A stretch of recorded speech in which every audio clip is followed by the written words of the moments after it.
into paw-like fists, and you want to pull one of your legs back like this." She took a half step back with her right foot and moved her wrists in little inviting motions, making her look very cat-like indeed, with both of her hands curled up that way that likeness seemed to double. When I thought about it, I realized she didn't really need to do that with both of her hands. And so, when I imitated her stance, I only did so with one of my hands. Yeah, I think I've got it pretty close. To be doubly sure I was doing right, I looked over at Nanami-san, who returned my look with a nod and a smile. She then brought one of her own paws up next to her face and wiggled it at the wrist.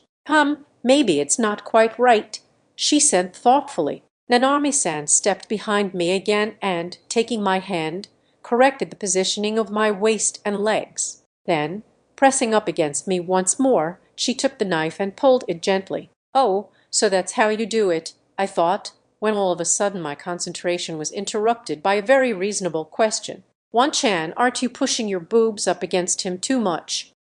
Surprised, Nanami-san jumped away from me. I guessed she really hadn't thought about what she was doing. But I, too, became flustered by Sei-chan's question. My hand slipped, and the tip of the knife knocked against the carrot. I couldn't maintain my cat paw either. Ouch! The movement of the knife left a tiny cut on my middle finger. I'd cried out in surprise, but the cut itself wasn't a big deal at all. "Oh dear, said Tomoko-san, who had been capturing the whole scene. She hurriedly put down her phone and stood up. A tiny drop of blood had escaped the tip of my finger. It hurt a little, but the cut wasn't that deep. It wasn't bleeding too much either. Even so, this wasn't sanitary. I had to stop the bleeding somehow. I put the knife down on the cutting board and looked up to search for something to press against the cut, only to see Tomoko-san holding a first aid kit. But just as I was about to ask for a band-aid, Nanami-san surprised the hell out of me.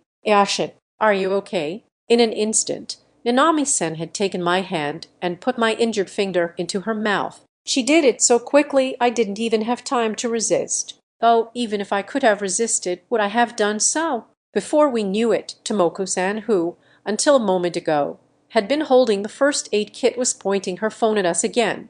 It was then that my mind snapped back into my body. What are you doing, Nanami-san?" I was confused. It seemed Nanami-san had shocked herself as well, because she opened her eyes wide as she held my finger in her mouth. Her cheeks flushed as she looked down at it, and I felt the warmth of her mouth on my fingertip as a wet sound rang in my ears. HMMMMMPH. Nanami-san looked up at me and tried to say something, but she couldn't quite articulate it. But every time she tried to speak, her tongue brushed delicately over my finger. Shivers traveled up my spine to match the movement of her tongue. This was dangerous. "Oh dear, of dear. Here's the first aid kit, dear. I think he'll be much happier if you patch it up for him.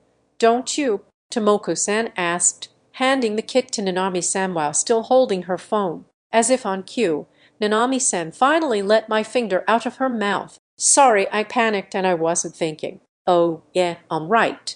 Thank you." Why did I just thank her? That's not it. Nanami-san yelled out of nowhere. "You were hurt, so I did it without thinking. I was trying to help, but then I tried to talk, and every time I licked your finger, you reacted so much, so I enjoyed myself way too much." "Calm down, Nanami-san. You really don't need to say anything. That is, you're saying a little too much, if you get me," I said.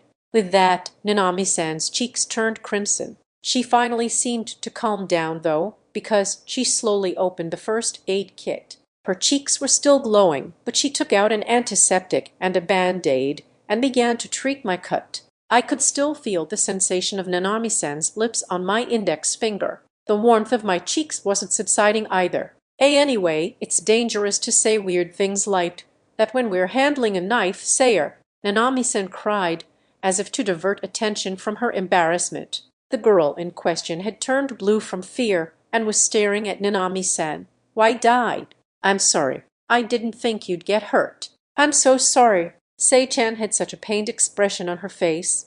I felt sad just looking at her. In fact, she was actually quivering as tears welled up in her eyes. "It was just a small cut this time, but if it were a serious injury, I'm sorry, Wan-chan.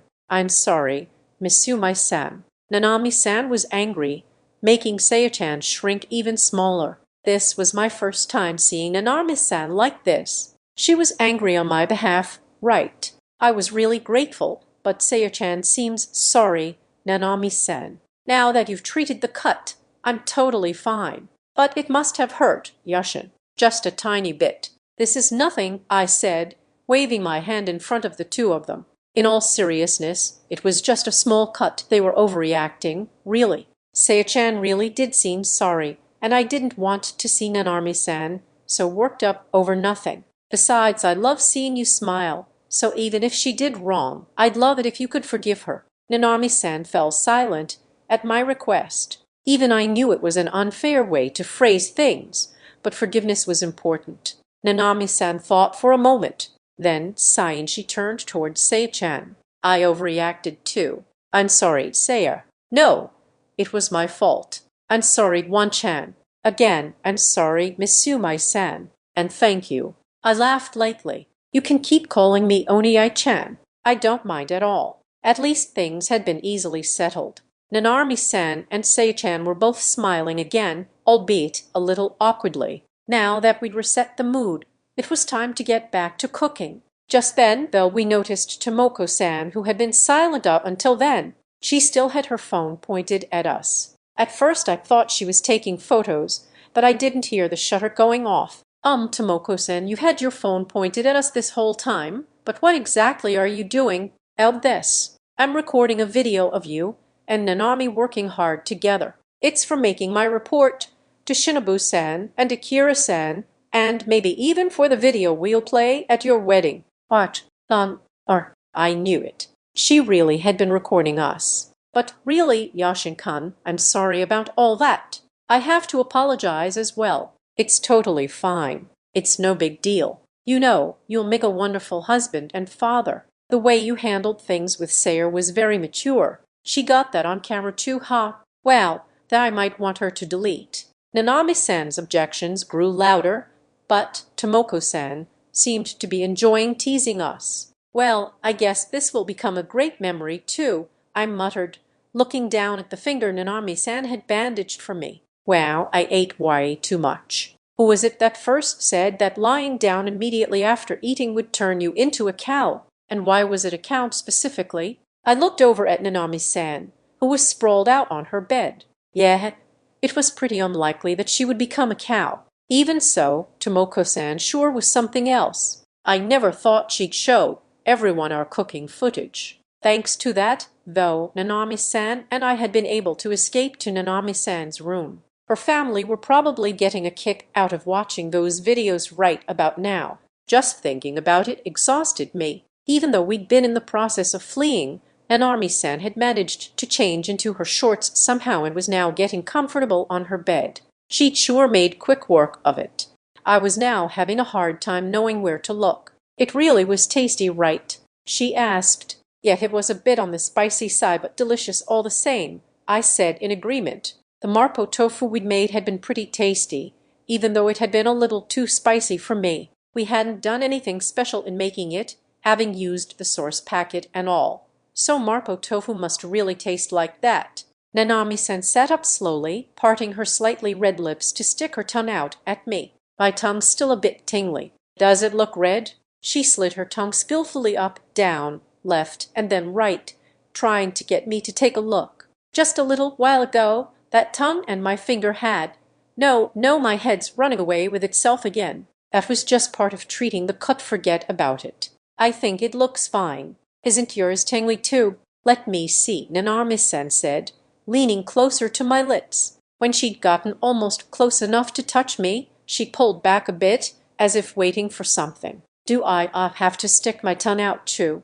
Nanami-san was sitting on her bed, swinging her legs briskly back and forth, her hands clasped together between them. Apparently, she was going to wait until she got what she wanted, so I surrendered and stuck my tongue out to show her. See, it's fine, right? Nanami-san happily leaned in again to examine it. It wasn't like she was going to touch it. She was just going to look, so why did it feel so embarrassing? Eventually, the satisfied Nanami-san stepped away from me and laid back down on her bed. Your tongue isn't red at all." It looked totally normal, she said with a light-hearted laugh. I, on the other hand, had to hold my mouth to fight my embarrassment. I sat down on the cushion and, feeling a bit sheepish, averted my eyes. Yashin, why don't you come over here and lie down too?" "I don't think that'd be a good idea." Kicking her feet, Nanarmi-san looked up at the ceiling and laughed cheerfully. "Oh, I see. You're going to make a move on me if we lie down together, huh? That's too much of a leap. Even Confucius said boys and girls shouldn't sit together after they are 7. Wow, where'd you get that from?" "I think I picked it up from an anime or something." Nanarmi-san seemed satisfied by my response, but I sensed something odd about her demeanor. Was it me, or was she a touch more excited than usual? Usually when we were alone, our time together was pretty chill. Nanarmi-san would often snuggle close to me, but she was still usually calmer than she was now. Today, though Nanarmi-san was inviting me to bed, I mean not in a weird way. It was just to lie down next to her, but she definitely seemed different from usual. Soon a silence settled between us, and only the sound of Nanarmi-san's kicking feet filled the room. It wasn't an awkward silence, but a gentle one, or at least it felt that way to me. "Hey!"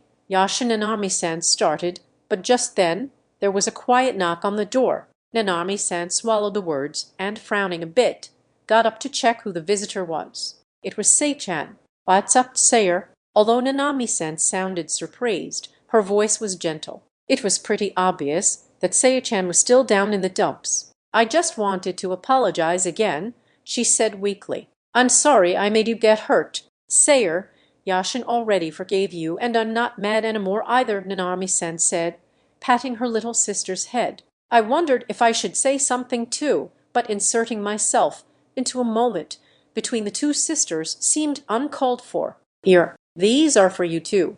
I brought tea too," Saya-chan said. "But aren't they the chocolates you were saving for yourself? You don't have to give them to us." "I know, but I want you to have them." "All right. Then Yashin and I will savor them." "Thanks, Saya."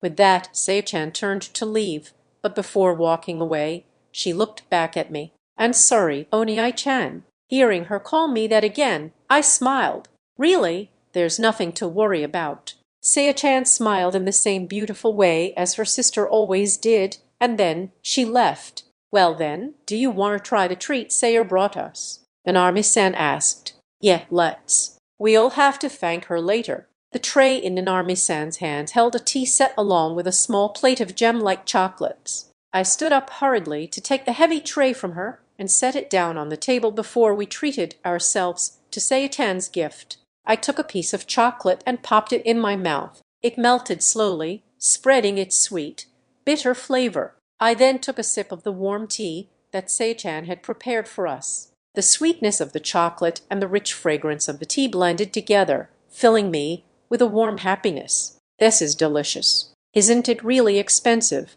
I asked, surprised by the unfamiliar taste, but Nanarmi-san responded like it was no big deal. "I'm not really sure. I think it's from abroad, though. I think Sayer gave us her own secret stash." Abroad, that must mean they were pretty hard to get hold of. Why had she offered them to us? She should have had them with us, I said. She probably didn't feel comfortable, since she meant it as an apology. "I think these are only half of what she kept, though, so it should be okay." "Then I guess it wasn't that bad, ha!" Even so, I felt kind of bad for her. As I was going back and forth in my head, Nanami-san tapped my nose. "Don't you want to eat these alone with me? Would you prefer it if Sayer were here? Isn't asking me like that kind of unfair?" When I shook my head slowly in response, Nanami-san looked at me happily, smiling. After that, time passed smoothly, and we sat next to each other in silence. It was a peaceful silence. We snuggled up to each other and felt warmth where our bodies touched. As I started to doze off, from the comfort of that warmth, Nanami-san broke the silence. "Yashin, do you like fish?" "But—" I tilted my head confusedly. Was this just small talk? She sounded way too serious for that, though. "I do." "Are we talking about having fish for dinner tomorrow?" "I see. So you do like fish," she muttered, as if dwelling on my response. Since she'd sounded so serious, I'd answered her earnestly, but it seemed there was more to it than that. I decided to broaden the topic. hoping to prompt her into saying more. When my mom has time, she sometimes makes us fish braised in sweet sauce. It tastes amazing. Maybe I only think that because we don't have it that often, though. It wasn't the kind of dish you'd expect a high schooler to like, but it really was very tasty. I guess that's what they call the taste of home. Then shall we try making braised fish tomorrow? Do you want it with soy sauce? Or if it's with miso, we can try mackerel or something, Nanami-san said. Mackerel in miso sounds really good. But isn't that kind of hard to make? Not really, though I used to think that too, so I don't blame you.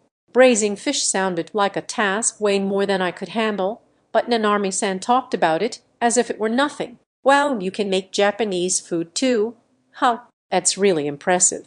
Nanami-san slowly got up from the floor and lay down on her bed. There she turned to me and smiled. It was a toothy smile, like that of a child causing mischief, but the fullness of her chest was emphasized by her position. Lying there like that, she displayed a charm that encompassed both innocence and sensuality. Whether or not she knew how taken I was with her in that moment, she tilted her head and asked, "I'll make a good wife one day, won't I?" Her statement was both undeniable and clearly meant to fluster me. I did my best to take in her question calmly and to reply to it calmly as well. "You'll also make a great mother." I knew those words had dripped out of my own mouth, but I felt like I might have missed the mark. Why the hell did I have to go in the mother direction? Sit it. You say things like that so easily. Geez, it's not fair, Nanami-san exclaimed, apparently upset at my response. She started rolling around on her bed, her cheeks slightly puffed out. "You said it first, Nanami-san." "No, that's not what I meant. What I wanted to say was, so still rolling back and forth on her bed, Nanami-san hesitated and looked up at me. She didn't seem nervous, but she still seemed hesitant to say whatever it was she wanted to say. I waited patiently for her to speak. Eventually she whispered, "I wasn't talking about eating. Actually, I wanted to ask about going to look at them. That is, do you like going to see fish and other sea creatures and stuff?"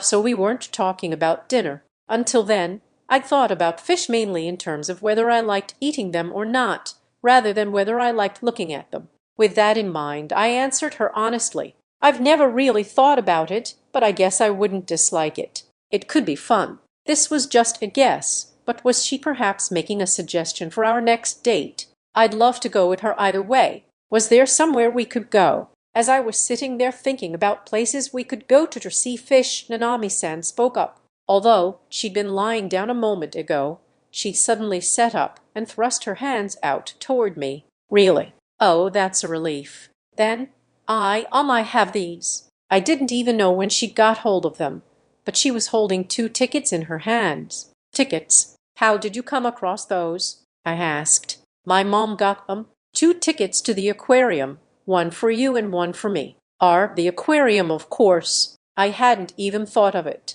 She must have asked that fish question in order to bring up the tickets. Could I take this to mean she was asking me out on a date? Damn it. "I'm really sorry I didn't catch on till now," I said, perhaps too politely. Nanami-san giggled quietly. At least she didn't seem angry, not that she was that kind of a person.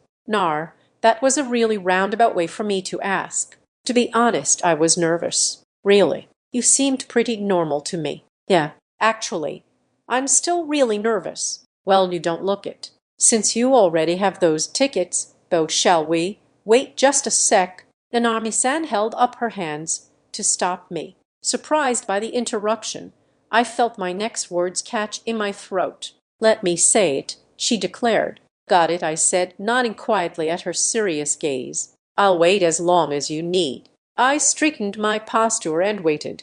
Nanami-san took a few deep breaths as she held the tickets. Then, suddenly, she looked at me sharply, like a soldier going into battle. If she weren't holding those tickets, I would have sworn she was about to yell at me for something. "So, you see, maybe give me a sec. As long as you need." I was about to chuckle, but I stopped myself. If I did anything that suggested I was making fun of her, she would have an even more difficult time speaking. I realized then just how nervous she was, and I also realized that the reason for her nervousness was the same as mine had been. After taking a few more deep breaths, Nanami-san looked straight at me and, blushing, asked in one breath, "Will you go on an aquarium date with me next weekend?" "I'd be happy to," I replied with the biggest smile I could muster. I was thrilled that she'd want to ask me out at all. Hearing my response, Nanami-san let out a loud groan and fell backwards on her bed.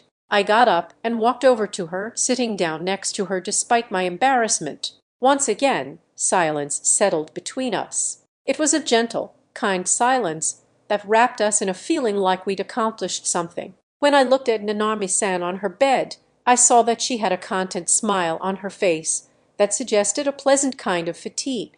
"Gosh, it really is nerve-wracking to ask someone out on a date," she said. I nodded several times. It was true. It really was nerve-wracking, and the resulting mental exhaustion was no joke either. "But you were fine with our shopping dates after school," I pointed out. "Those were just a part of going home," she murmured. Seeing Nanami-san so exhausted was so heartwarming. I couldn't help but let out a chuckle. Nanami-san turned her head to look at me. Maybe I shouldn't have laughed at all.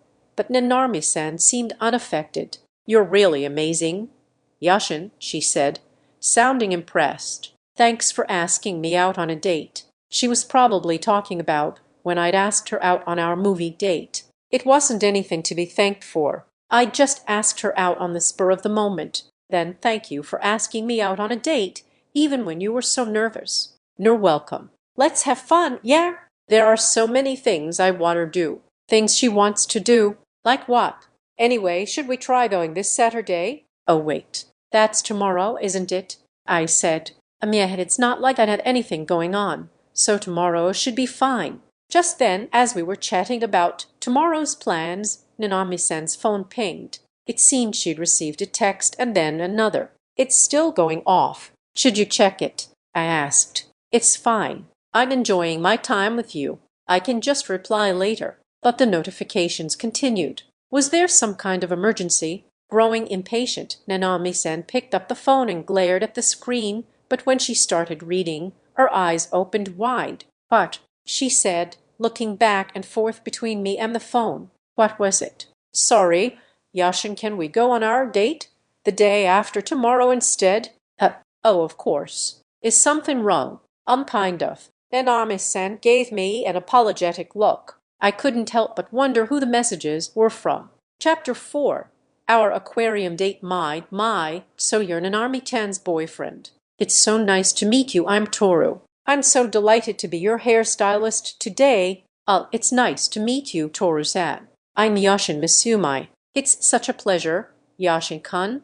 Toru-san responded with delight. For the first time in my life, I was at a hair salon. I heard of them, but I never really knew if they actually existed. It seemed they weren't just urban legends after all. Behind me, grinning at me while I was sitting there, imagining hair salons as the stuff of legends, was the person who was going to cut my hair. His name was Toru-san, or should I say she? I could tell by his body and voice that he was a man, but he spoke in a feminine way, and his mannerisms were soft and gentle. There was absolutely no ruggedness from his gait or his small gestures, and even through our brief interaction, I could see that his movements were beautiful. I figured Toru-san was the big sister type of guy who spoke and behaved in ways that emphasized their feminine qualities. I'd been a little taken aback at first because I didn't know anyone like that, but I could tell right away he was very good looking.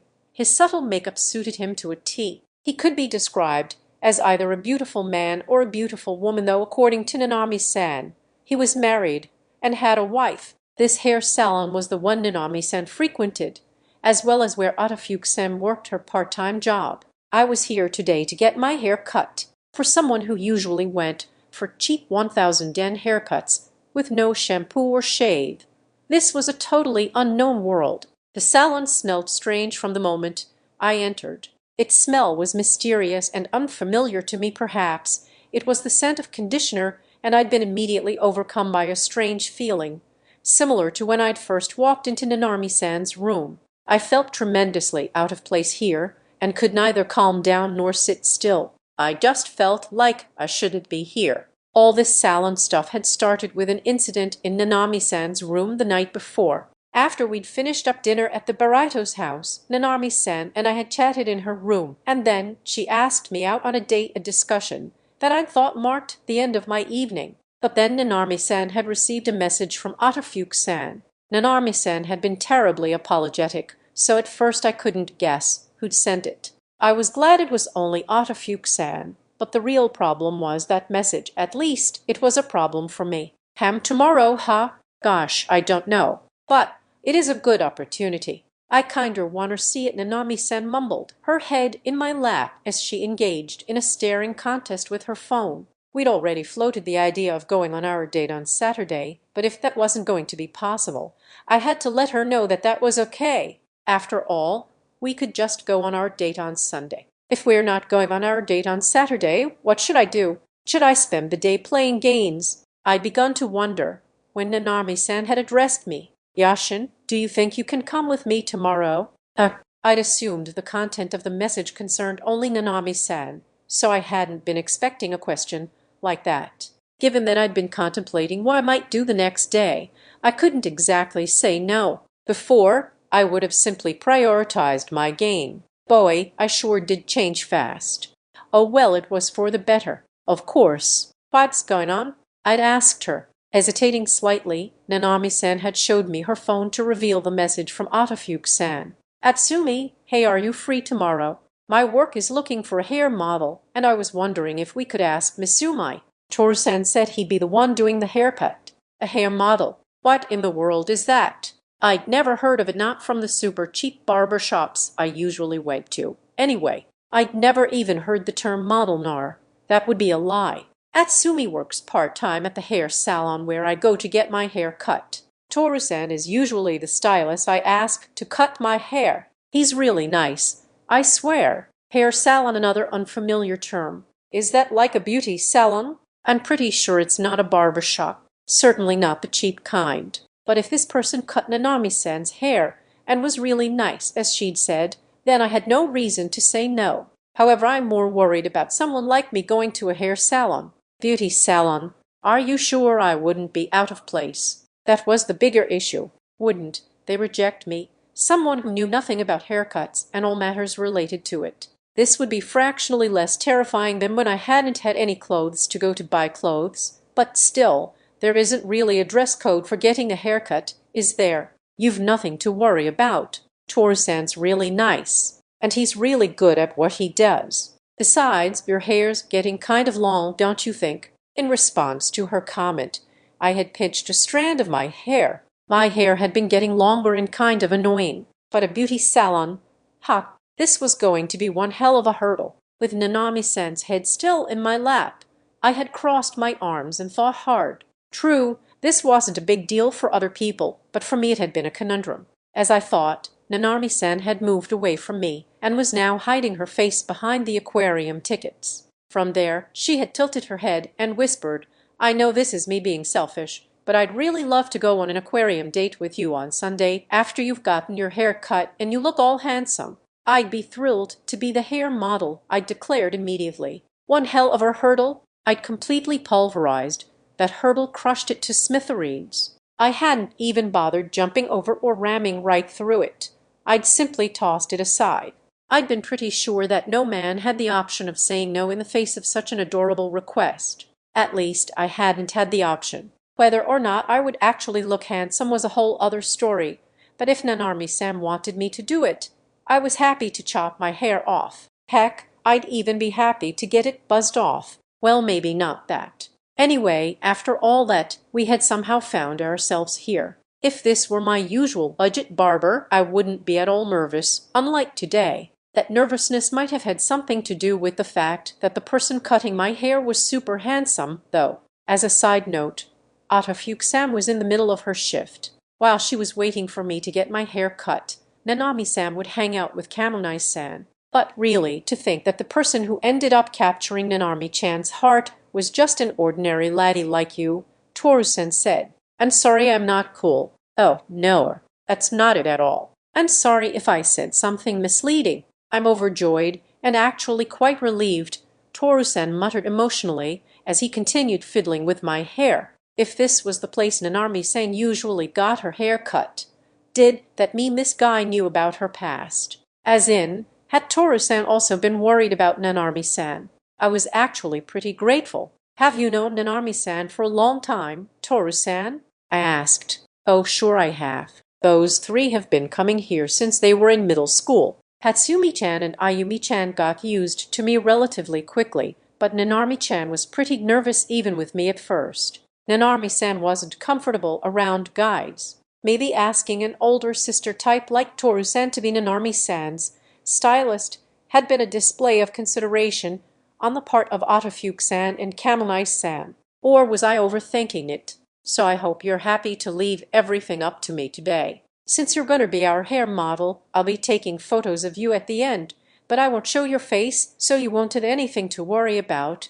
K, sure. I know nothing about hairstyles or anything like that. Oh, but can I make one request? There was one thing I wanted to ask of Toru-san, even if it was a bit cheeky of me. Hey, just asking was courageous for me." Toru-san didn't make a fuss, he just smiled and waited for me to hear what I had to say. "I'm going on an aquarium date with Nanami-san tomorrow. So, can you make me look cool enough so that I'm not ashamed to stand next to her?" I couldn't do anything about the material he was working with. I wasn't exactly a handsome guy. Still, if I worked on myself a little, I could at least be the kind of guy who could stand by her side unashamed. No, I wanted to be that kind of guy. I'd expected my request to be all too inappropriate, but Toru-san's reaction threw me for a loop. "Oh my, oh my, oh my." Starting from a whisper, Toru-san gradually raised his voice as he looked back and forth between Nanami-san and me. "A date, you say? Today is the day before your date. How marvelous. A young man who comes to a hair salon for his girlfriend, even though he's not used to it, it's all too delicious." Toru-san was definitely overreacting, raising both his hands above his head as his eyes gleamed with excitement. Heck, his whole body nearly let out a beam of light. Whoa, he's really worked up. Is it just me?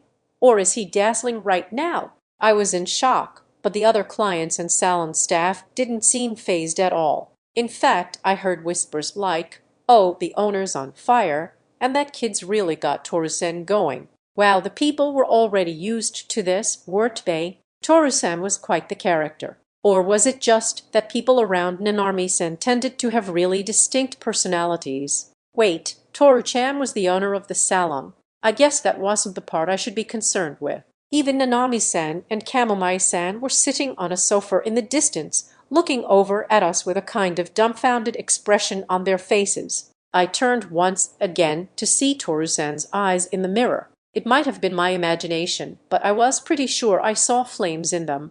The roaring passion of his soul, yeah, I must have imagined it. "I'll give you a makeover with all my body and heart and soul. No holds barred.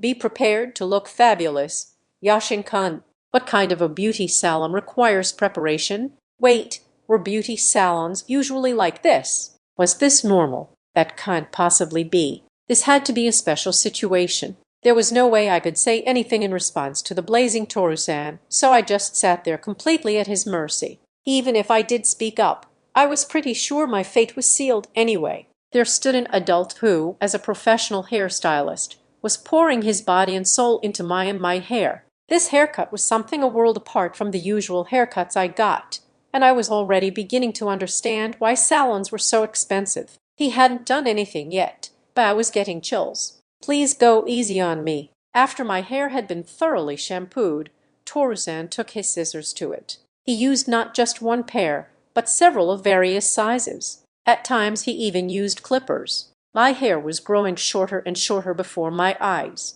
It was as if I were watching a video on fast forward. My hair, which had grown so long that it was actually getting annoying, was being cleaned up in an instant. The cutting process was incredibly elegant and graceful. I was entirely fascinated by Toru-san's technique. It was as if he were creating a work of art out of my head. After he'd finished cutting, my hair was washed a second time. I thought that would be the end of it, but I was wrong. "Now then, let's get to work on some styling. I'll be adding a touch of hair wax." "Have you ever used wax before?" Toru-san whispered as he was finishing up. "No, never." "Then how about I show you how to use it so you can try it out on your date tomorrow?" Wondering why he was whispering, I glanced in the mirror. Toru-san's shoulders were rising and falling in pace with his breathing.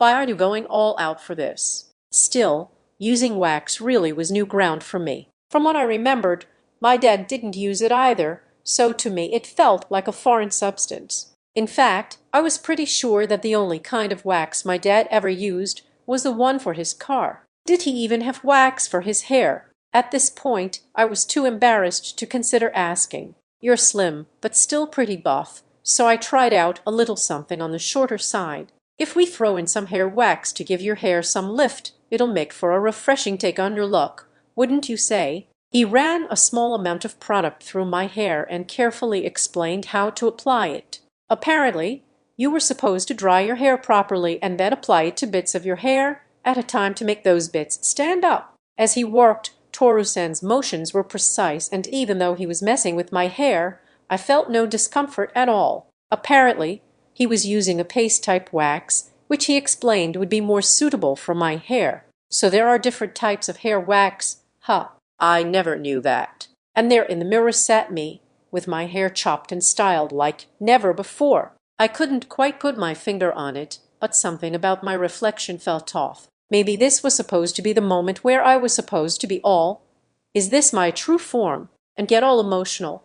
But though I felt bad toward Toru-san, I couldn't help feeling like something was off. It was as if the me in the mirror wasn't me at all. Maybe it was because my hair alone was set so perfectly, even though the facial features were still all me. I really did look refreshed and clean-cut, but I had a hard time imagining myself as handsome and praising myself. "So what do you think? This is how it turned out. But I'd say it suits you really well." "Do you really think so? Is it not to your liking?" "It's not that. It's just I've never used hair wax or anything like that, so it feels kinder strange. It's like it's not me and I can't get used to the feeling. No, wait. That's not really what I'm trying to say. I wanted to thank him for fixing my hair and making it so that I wouldn't feel out of place standing next to Nanami-san, but I just couldn't put those thoughts into words. I didn't want to disagree with Toru-san or to doubt his skills. It was pretty rude of me, really. No, maybe that thought itself was a little bit arrogant. After all, everything was a first for me: the beauty salon, the hair wax, so of course I wouldn't be able to say anything smart or thoughtful. There was only one thing for me to do. I had to tell Toru-san honestly how I felt without overthinking it. "Thanks. I'm really happy. I'm glad. Oh, and by the way," Toru-san put his finger to his lips and wink. The gesture was so becoming of him that it made even my heart skip a beat. "There's no need to worry. All right. You look like a catch. I mean, of course you do. You're my creation. Besides, you're the boy that Nanami-chan chose, so you should have more confidence in yourself." Somehow, Toru-san had seen right through me. I couldn't help but smile. Nanami-san had chosen me? I couldn't very well tell Toru-san about the situation, but what he'd said did sting a bit. Was it even okay for me to have a little bit of confidence? Then that's a wrap. You're all set. He patted me on the shoulder and gave it a squeeze, as if trying to get me to relax. I felt lighter, like a weight had been lifted. I stood up from the chair and, accompanied by Toru-san, made my way over to Nanami-san, who'd been waiting for quite some time. I felt nervous about what she'd think about my new look. "Thanks for waiting, Nanami-san." What do you think?" In the waiting area of the salon sat Nanami-san and Kamonai-san, along with Otterfuke-san, who was probably on her break. Apparently, all three of them were waiting to see my new hairdo. To my surprise, it wasn't Nanami-san who reacted first, but her two friends. "Oh hey, that looks pretty good," Otterfuke-san said. "Not bad, huh? It suits you. Leave it to Toru-san to fix you up. He's a real role model." "Yeah, you look all nice and refreshed," Kamonai-san added. I was hoping for the dud-to-stud kind of transformation you see in manga, but even with a haircut, you're still the same old Miss Yumai. You look good, though." "Excuse me." Obviously, the whole dud-to-stud thing wouldn't actually happen. Even if it did, that would be because the guy was already hot to begin with. If an ordinary guy gets a haircut, the most that happens is they go from ordinary guy to ordinary guy with their hair cut. In fact, it was almost a relief to hear that. "But wow, Yashin, you look so handsome," Nanami-san suddenly whispered, and with that it was everyone else's turned to full silent. She was blushing, her hands clasped together in front of her chest as she stared at me, her eyes sparkling. "Wait, I know I got my hair cut, Nanami-san, but I'm still just the same." Miyata-fuke-san and Kamonai-san stared at her, their eyes wide. Only Toru-san was nodding, seemingly satisfied by Nanami-san's reaction.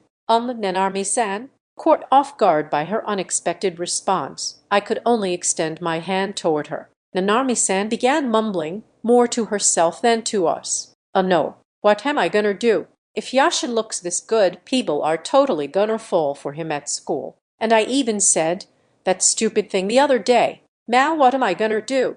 There was absolutely no need for her to worry so much. Even Audiobook-san and Kamonai-san had said I looked the same as before. It was a little embarrassing to have her compliment me so much. We could hear everything she was saying, and now Audiobook-san and Kamonai-san were looking at me and smiling big creepy grins. I was flattered and all, but I also wanted to run away. "Thank you so much, Toru-san," Nanami exclaimed, looking up at the hair connoisseur. "I'm so grateful that you made Yashin look so handsome. It's my pleasure to satisfy my customers," he responded. Then Nanami-san turned to me and made the cutest request. "Yashin, I don't want you to let anyone else see that new look but me. I'd appreciate it if you only look like that when we're on our date."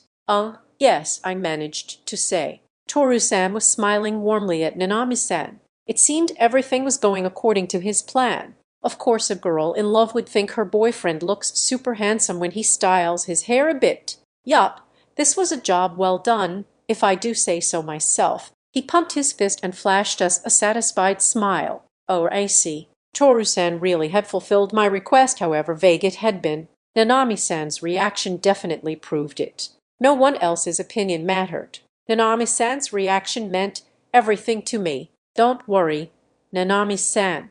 I'll only do my hair like this in front of you. Only I'll be doing it myself for tomorrow's date, so I might not do such a good job." "Thanks." "Oh, is it okay if we take a picture of us like this?" "Ho ho ho," Toru-san chuckled, immediately stepping in. "Let me do the honors, Nanami-chan. Here, scooch together you two." Nanami-san and I gave our phones to Toru-san and had him take pictures of us holding hands with each other. Audiobook-san and Kamonai-san looked on and nodded as if they both understood something. "I get it now. If you like a guy, of course, you'll think that he looks hot after a haircut," Audiobook-san said, clearly thinking back to her shoujo manga. "Geez, I wonder if I felt like that once too," Kamonai-san lamented. "I feel like Nanami's leaving me behind. I can't lose like this," Kamonai-san lamented. After that, I got a few photos taken of myself as Toru-san's hair model. I knew I'd promised to do it and all, but that didn't make it any less embarrassing. As we were headed out, Toru-san handed me his business card and a tub of the hair wax he'd used. It was a brand new, unopened tub. Thinking that this wasn't a part of the modeling gig, I tried to pay for it, but Toru-san refused to accept the payment. He said that it was a gift from him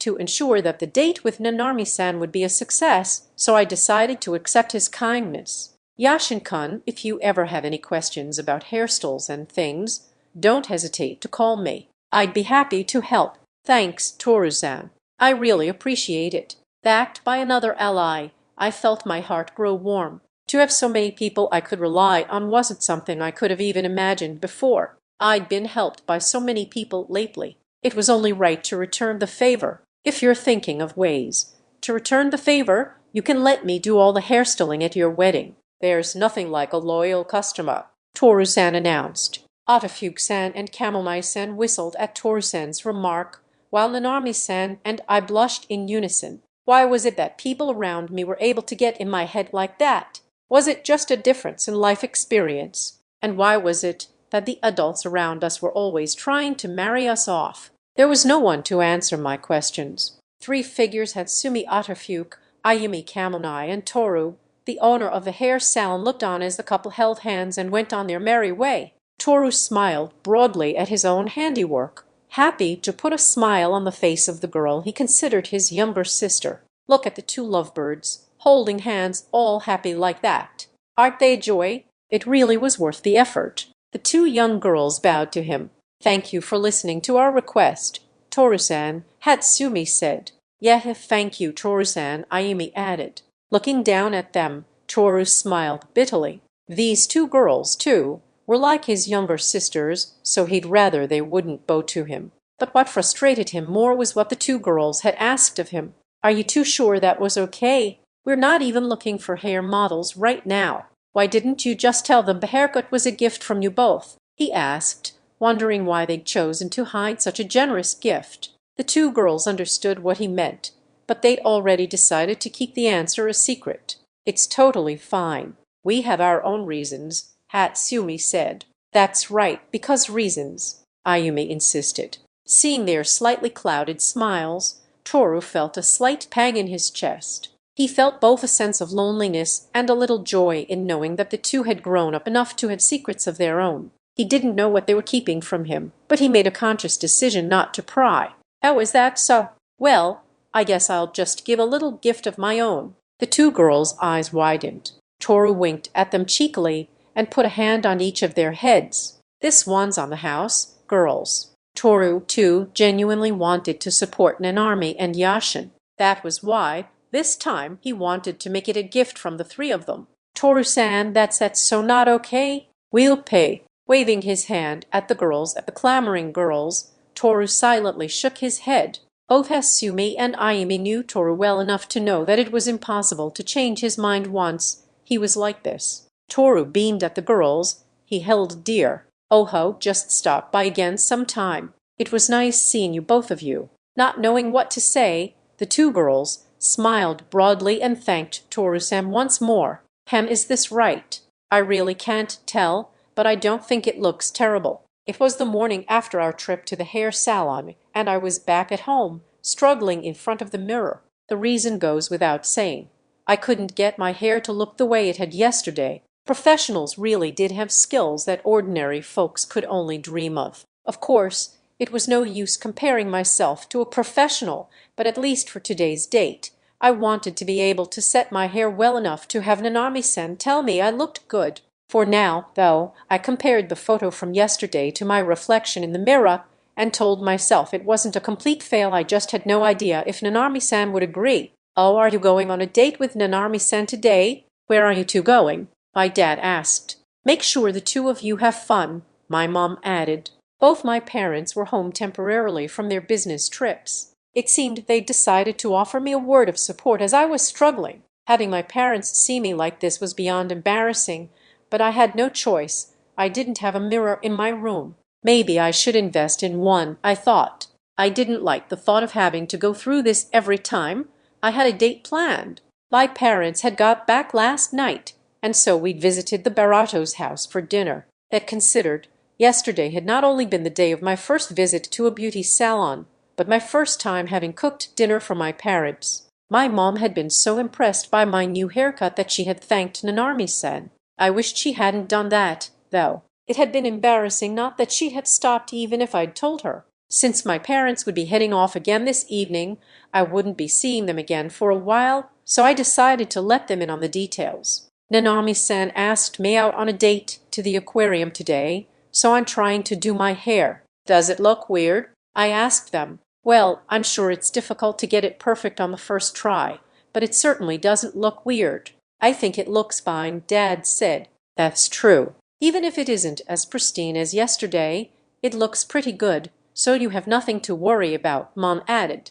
Thanks for giving it to me straight, I thought. Still, they were complimenting me in the best way they knew how. They had both seen yesterday's hairdo, so they probably couldn't help comparing, but if neither of them thought it looked weird, I'd probably be fine. All right, let's get going. Just then, my dad frowned at me. By the way, Yashin, did you buy clothes again? I haven't seen these ones before. Oh, these? Actually, Nanami-san's Dad gave them to me. He said they're some of his old clothes or something. They're in good condition, aren't they? I was wearing a white shirt and a blue jacket called a bomber jacket, I think, and I was wearing chinos on the bottom. Since Genichiro-san had started working out, he couldn't fit into them anymore, so he'd asked me to get some use out of them instead. I really was grateful and had taken the clothes, since the Baratos had told me they were only going to be thrown away otherwise, but I couldn't help feeling like I was being pulled further and further into the family. Maybe they'd only said that they were going to throw the clothes away, without any real intentions of doing so. It was too late to back out now, though not that I had a problem with getting more involved with them. If that's the case, then we should have said thanks to them. The next time something like that happens, Yashin, please be sure to let me and your mother know, Dad said. Let's give them a call later and thank them, Mom suggested. And the next time we visit, we can take them a small thank you gift. Now that they mentioned it, I realized they were right. I hadn't even thought about it. I should have at least told my parents. I'll keep that in mind for next time. After that, they began talking about parental topics and forgot all about my clothes and hair. Perhaps I'd prepped well enough. So can I go now? Okay, I'm heading out, I called. Stay safe. And remember to have fun. Dad said, we'll see you again next week. Yashin, are you picking up Nanami-san at her house today too? My mom asked. No, today's gonna be a bit different, I said. I paused for a moment as I looked back at my parents. I felt embarrassed talking about things like this with them, but I had to get used to it. Even if I tried to hide it, they were going to find out through the parental network anyway, so I might as well tell them myself. We are going to meet up somewhere, as per Nanami-san's request. I said, meet up, huh? Had I ever done something like that in my life? At least I'd never once met up with a girl before. I guess I technically had if I counted meeting up to go to school. But today, as Nanami-san had requested, we were going to meet up somewhere before our date. Before our movie date, I'd gone to pick her up at her house, largely to avoid Nanami-san getting hit on. For our aquarium date, though Nanami-san had said she wanted to meet me there. To be honest, I felt anxious as hell, but Nanami-san had said she wanted to experience something that other couples did. I supposed she was enamored of the idea. I couldn't very well say no once I'd heard that, so I had accepted her proposal. However, I had specified one condition, that I would arrive at our meeting place first. I thought that the main problem was someone as lovely as Nanami-san waiting alone by herself, without being able to leave. There was no way she wouldn't get hit on. However, if she just had to walk here, there was way less chance of that happening probably. Well, maybe there was still a chance, but Nanami-san could handle the odd catcaller of two. That's what she told me, anyway. There probably were people who would hit on her, but I also wanted to grant Nanami-san her request. After struggling with these two contradictory feelings, this was the conclusion I reached, that I was going to get to our meeting spot before her to wait for her, in order to dramatically decrease the likelihood of her getting hit on. I know I came to that concession myself, but still I'm worried. As a side note, our meeting spot was right by the aquarium. We'd thought about meeting up at the mall or something, but then we would just be doing the same as usual, so we'd instead decided to change things up a little. Is it just me, or does Nanami-san seem more excited than usual? I wondered during my travels. Before I knew it, I'd arrived at our meeting spot. We were meeting up at 10, but I'd managed to get there 30 minutes early. As expected, Nanami-san still hadn't arrived. Good, I got here before her. Will she be here soon? Nanami-san's coming. I didn't know why, but when I stopped to think again, I started feeling incredibly nervous. The tips of my fingers felt cold, and my heart was pounding furiously. I thought I'd leveled up after all the experience I'd been getting, but apparently I still couldn't hold my nerve. I felt like I was the most nervous I'd ever been. Does Nanami-san feel like this when she waits for me in the mornings? Waiting is just so nerve-wracking. Giving up on trying to make the heart palpitations go away, I sucked them up and waited. I didn't dislike waiting, though. As I did so, I thought about the smile she'd grace me with when she saw me, and wondered what kind of hairstyle she would have chosen today. My time waiting was accompanied by a happy feeling, though, that probably had something to do with knowing for sure she was coming.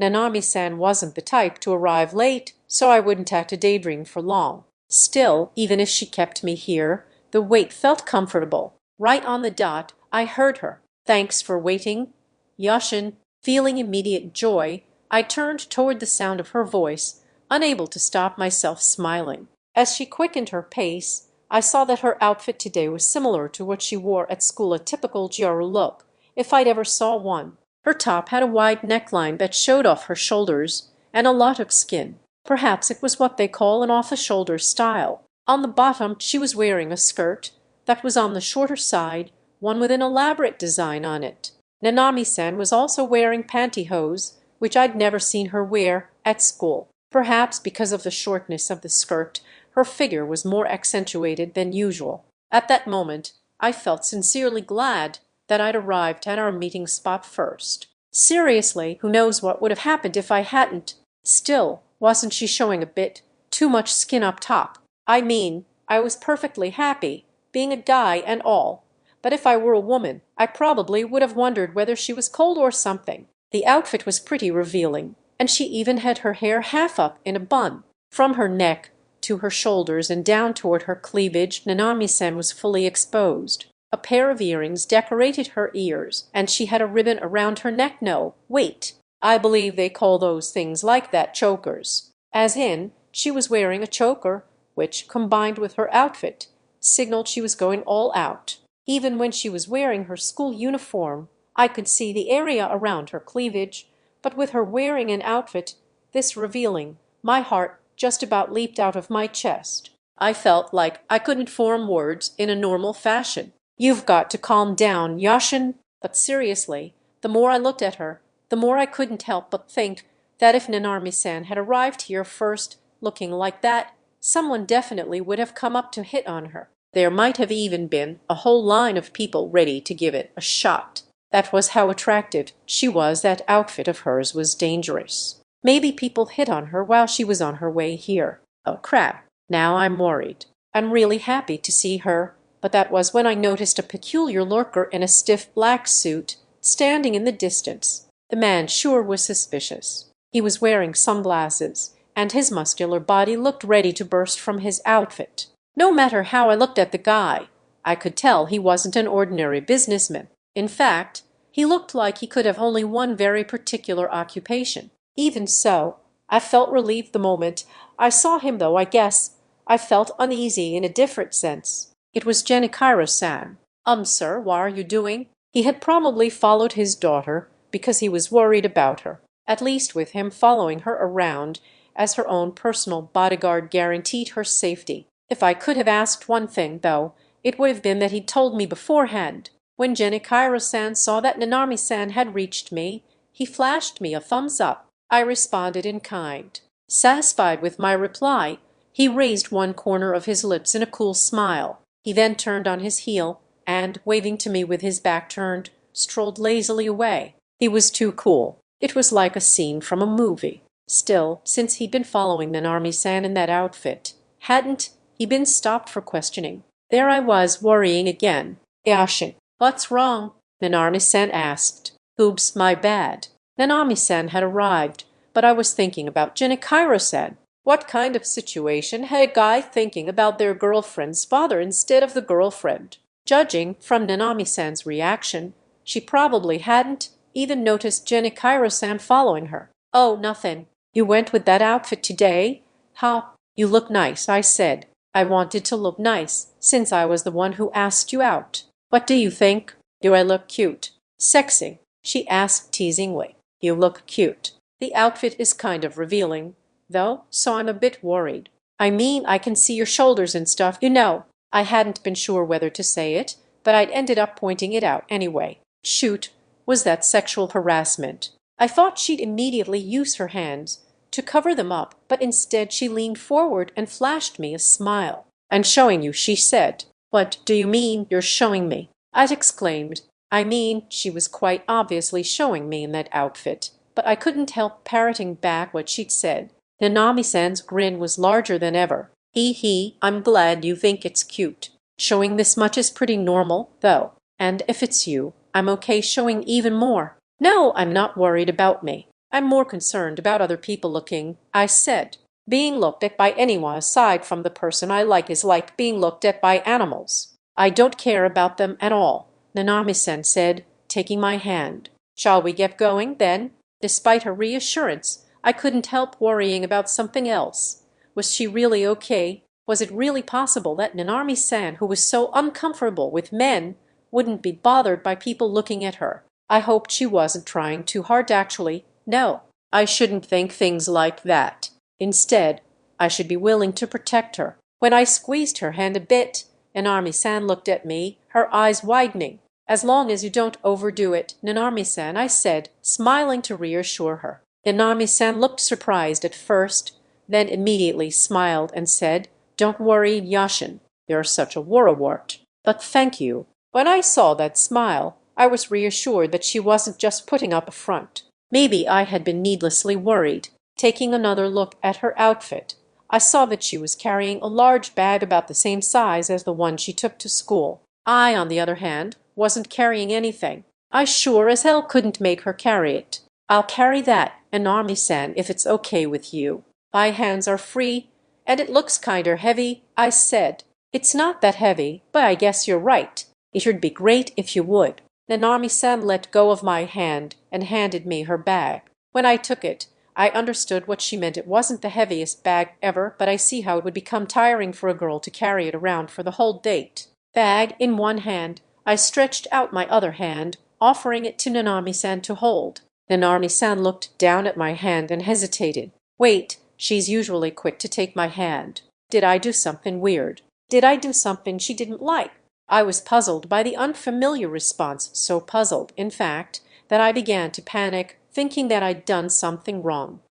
Right, Nanami-san muttered. She nodded, taking a slow step toward me, but she still didn't take my hand. A chill ran down my spine. Weren't things going well until just a moment ago? Did I totally do something I wasn't supposed to? As I stood there, confused by Nanami-san's actions, she reached out her hand, which passed over mine. She reached toward my elbow and, pressing her upper body against me, linked her arm with mine.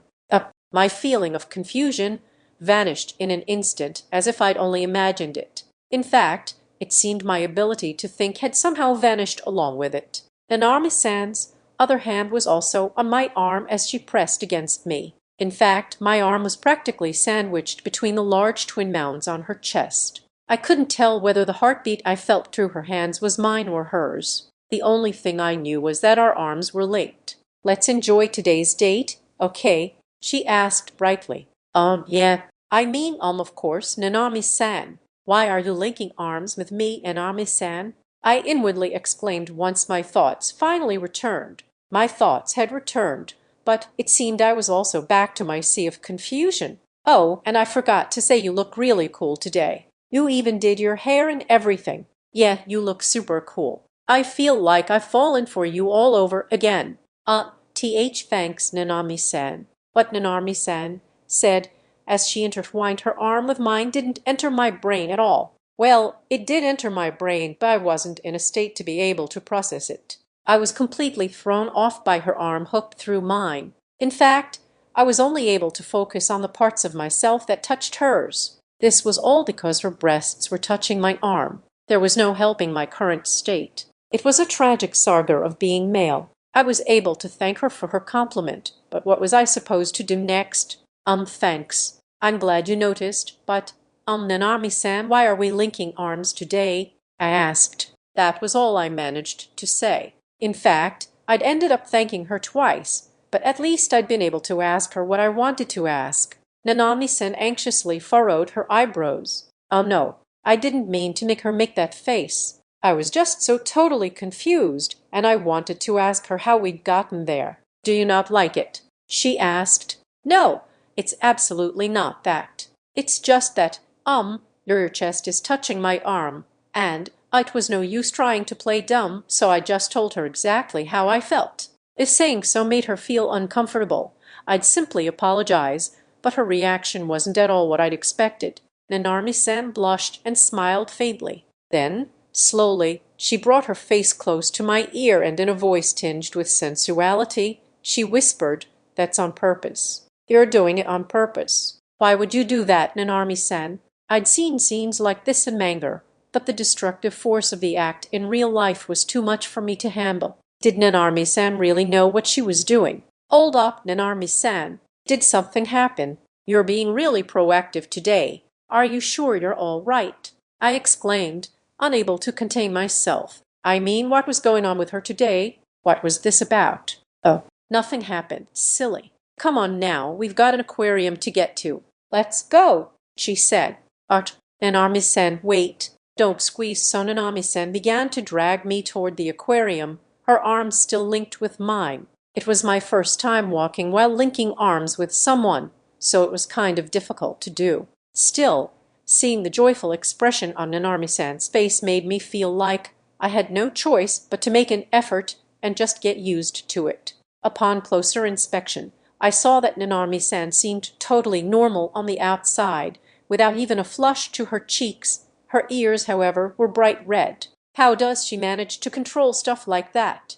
I couldn't help but wonder. She didn't need to force herself like this, but since she looked like she was having so much fun, I simply squeezed her hand with mine. That was how my first ever aquarium date began, with a massive shock, straight from the get-go. The lighting inside the aquarium was extremely dim, perhaps because of the fish, but it was still easy enough to walk. The latter maybe had something to do with the luminosity of the water through the glass. I didn't know the specifics, so those were my speculations. Whatever the reasons for it, the atmosphere inside was somehow calming. Because of the dim light, it was probably standard practice for people to hold hands or link arms, so as not to lose each other. Kids tended to get excited, so if they were allowed to run free, they'd probably get lost. Once inside the building, Nanami-san and I let go of each other's arms and switched to holding hands. It wasn't so much that we felt walking like that in the semi-darkness was dangerous, especially when we weren't used to doing so. If that were the only reason, we probably would have continued walking the way we were. The main reason was simply that Nanami-san had reached her max level of embarrassment. The redness that had begun on her ears had spread throughout her face. It had happened just a bit ago at the aquarium entrance. The tickets that Nanami-san had were meant specifically for couples. When she'd handed them to the woman at the ticket counter, the woman had smiled at us and said, "Are the two of you on a date? How lovely. I'm envious." She had probably only meant it politely since she was working, but at that moment, Nanami-san had registered the gaze of the third party. I think she really had been putting a bit too much pressure on herself, as her sky-high excitement instantly plummeted. She stepped quietly away from me. I kept it a secret from her that I felt kind of sad when the warmth of her body left me. "Why, yes," Nanami-san stuttered.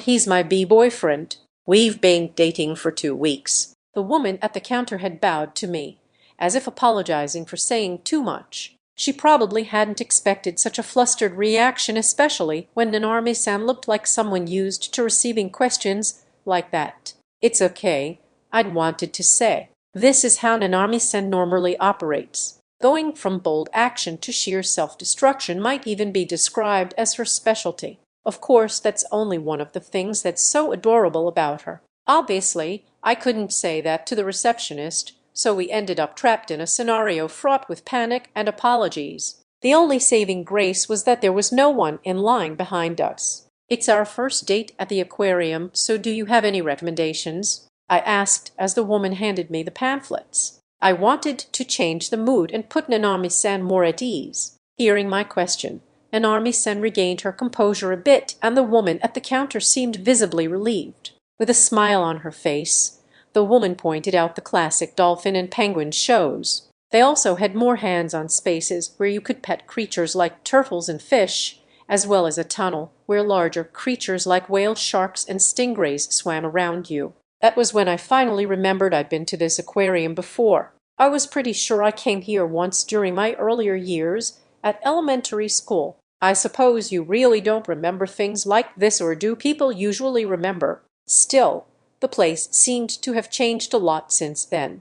I didn't remember seeing any whale sharks, but I had fond memories of seeing the otters. I asked the woman about them, but apparently the otters were gone. That was too bad, given that they were the only thing I remembered. But if so much really had changed, it should make for a whole new experience. Plus, this time Nanami-san was here with me. "Please enjoy your visit," the woman at the counter said. I thanked her and then held my hand out to Nanami-san.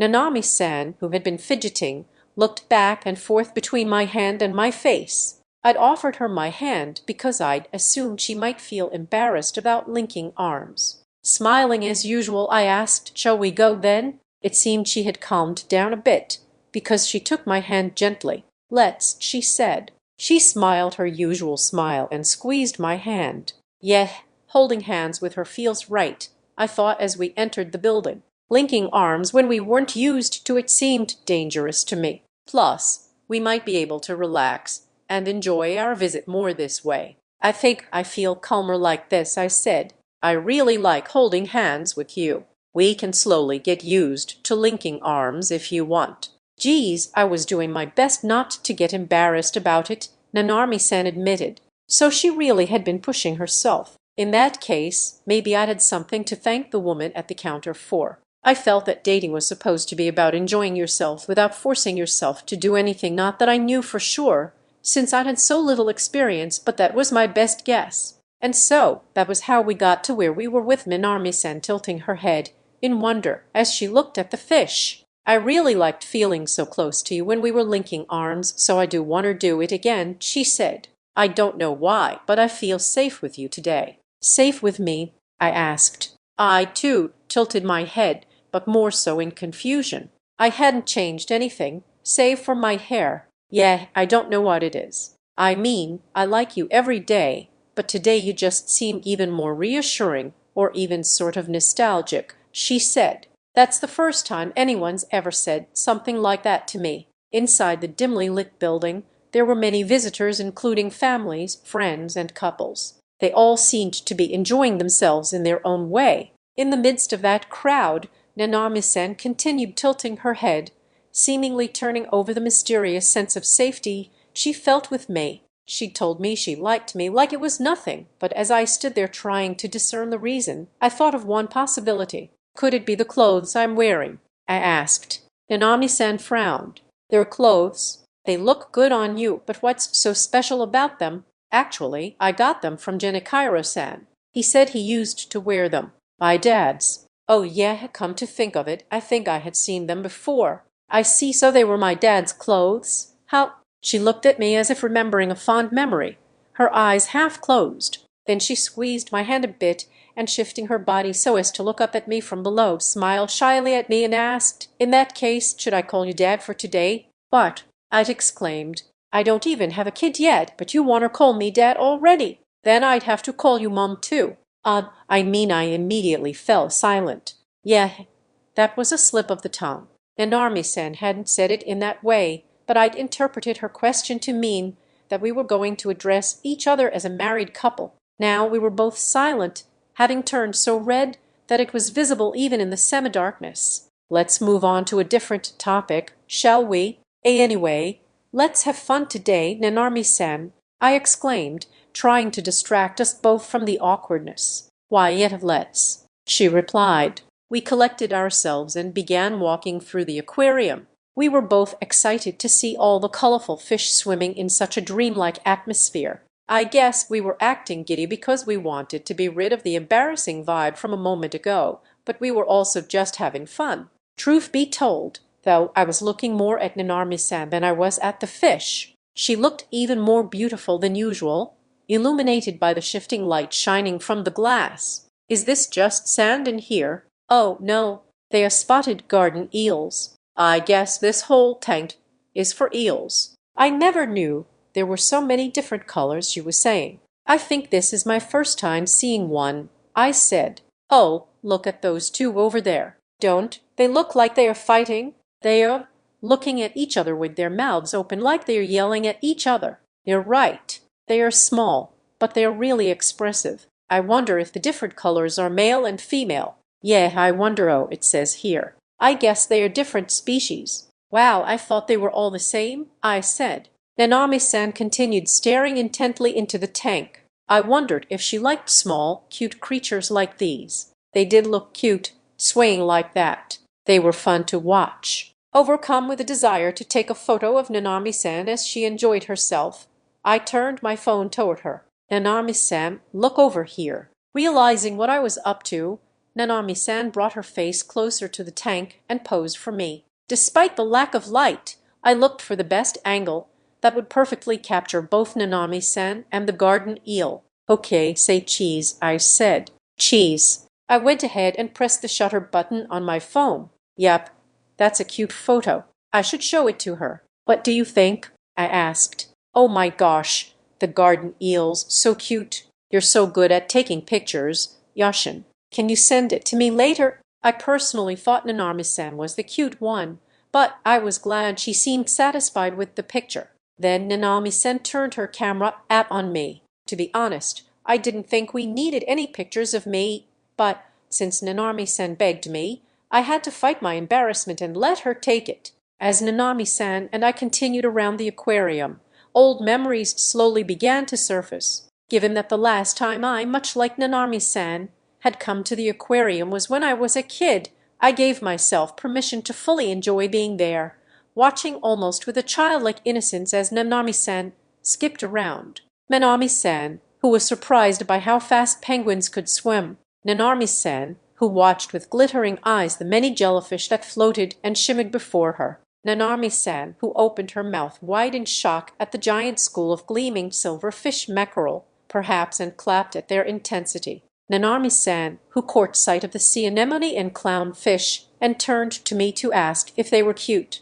Nanami-san, who, at the petting area, poked at the starfish and sea urchins to enjoy the sensation.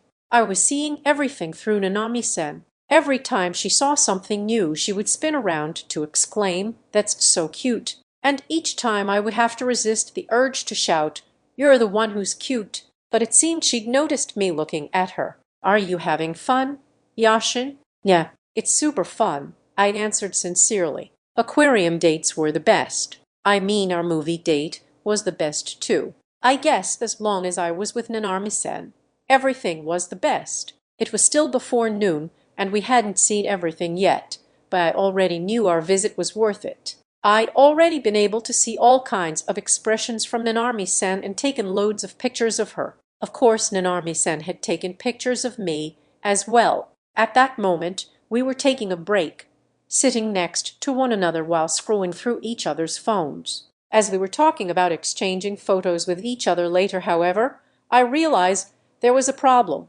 Well, it wasn't exactly a problem, but rather something we'd forgotten about. No, really, it was a super trivial matter, so it wasn't really an issue at all. That said, we didn't get any pictures of the two of us together. Nanami-san and I had been having so much fun getting excited, taking pictures of each other, but that was it. Neither one of us were experienced with dating, so we hadn't thought of taking a picture of us together. Talk about a major misstep. Still, since I'd realized before we left, maybe we still had a chance. It seemed Nanami-san was thinking the same thing, because she was stealing glances at me. "Looks like we forgot to take one together," I said after a slight pause. "You realized too, huh?" "Yeah, we totally forgot." Gosh. Happy that I'd noticed the same thing, Nanami-san giggled and stretched.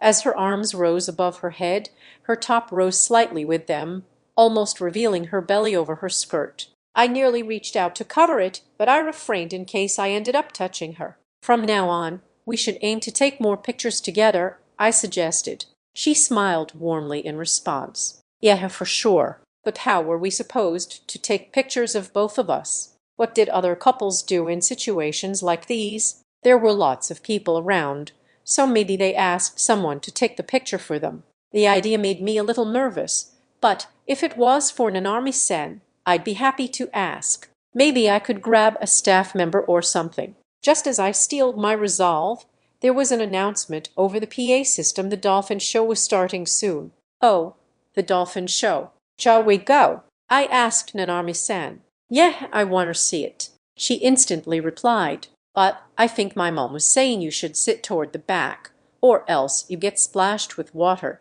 RAC. We should be careful then."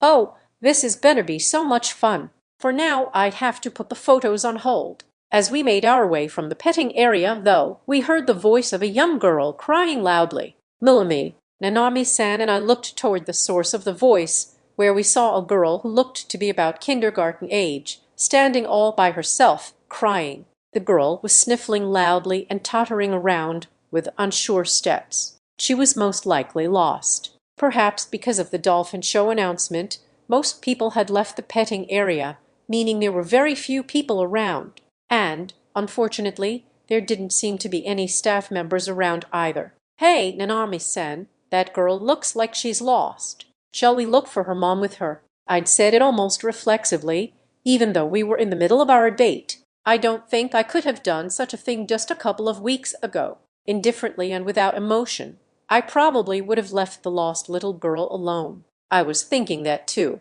I'm totally with you. We can't just leave her here. There's another showing this afternoon, so let's go help her first. Nanami-san didn't bat an eye at my idea. She simply supported it, like it was the most obvious thing to do. That was one of the things I really admired about her. My own change now, knowing that doing things for others wouldn't make me feel bad, was probably all thanks to her. As we walked toward the girl, Nanami-san smiled at me. "You really are kind, Yashin. I think you'll make a great dad." "If that's the case, then you'll definitely make a great mom," I answered. As if echoing our conversation from earlier, we looked at each other and laughed. Anyway, now wasn't the time for that. Before we shared any more moments together, we had to help the little girl. We approached her slowly, taking care not to startle her. "Hello there. Why are you crying? Can we help you at all?" I asked. "Did you get separated from your mommy? Don't worry. We'll help you look for her," Nanami-san added, reassuring her. Surprised by our sudden appearance, the little girl stopped crying and opened her eyes wide to look at us. Nanami-san and I spoke to her as gently as we could, but even then, the girl looked spooked. Maybe we'd been a little too abrupt. As I hesitated, Nanami-san crouched down next to the girl so that she could be at eye level with her. Then, to help calm her down, Nanami-san smiled softly. Though the girl had seemed shocked at first, Nanami-san's smile put her at ease. She stopped crying and, tilting her head slightly, looked at us, her face brightening with a curious expression. "Wan-chan, Oni-chan, who are you?" she asked. Thank goodness she hadn't called me Oji-chan, as if addressing some middle-aged man. If she had, I would have been crushed. "My name is Nanami. You can call me Nanami Wan-chan. This is Yashin Oni-chan. Can you tell us your name too?" Nanami-san asked.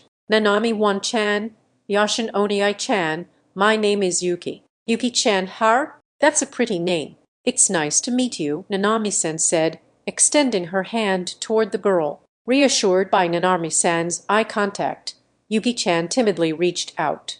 Nanami-san smiled again and, as if to further reassure her, waited until Yuki-chan's hand touched hers. She was making sure to let Yuki-chan take the lead. It wasn't until Yuki-chan finally took Nanami-san's hand with some amount of shyness still that Nanami-san gently wrapped her hand around the girl's. Every tender action was to help her calm down. "Yuki-chan, why don't we sit down for a little bit and chat? You must be tired. Do you think we can walk over to that chair there?" Nanami-san asked. "Yeah, I think so," Yuki-chan replied.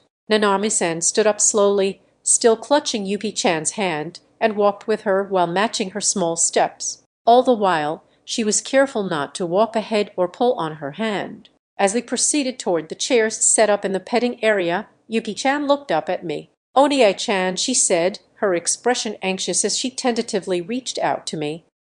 Does she want me to hold her other hand?" When I looked at Nanami-san for confirmation, she nodded, so I slowly took Yuki-chan's hand, though I was just as timid as Yuki-chan had been a moment ago. Yuki-chan's hand was small and adorable, a child's hand, completely different from Nanami-san's. To help put her at ease, I did my best to hold her hand gently. Am I doing it as well as Nanami-san is? And how did no one else notice a crying little girl? I'm sure a staff member would have eventually found her, but even then, I was glad we'd noticed her. Nanami-san, Yuki-chan, and I standing in that order walked slowly toward the chairs, all of us walking at Yuki-chan's pace. Once we'd arrived, Nanami-san lifted the girl up gently and helped her to sit down, crouching back down in front of her. She seemed to be trying her best to keep at eye level with Yuki-chan. Was that the trick to reassuring her? I couldn't help but wonder. Yuki-chan still seemed a little bit restless, so I decided to fetch her a drink from the vending machine nearby.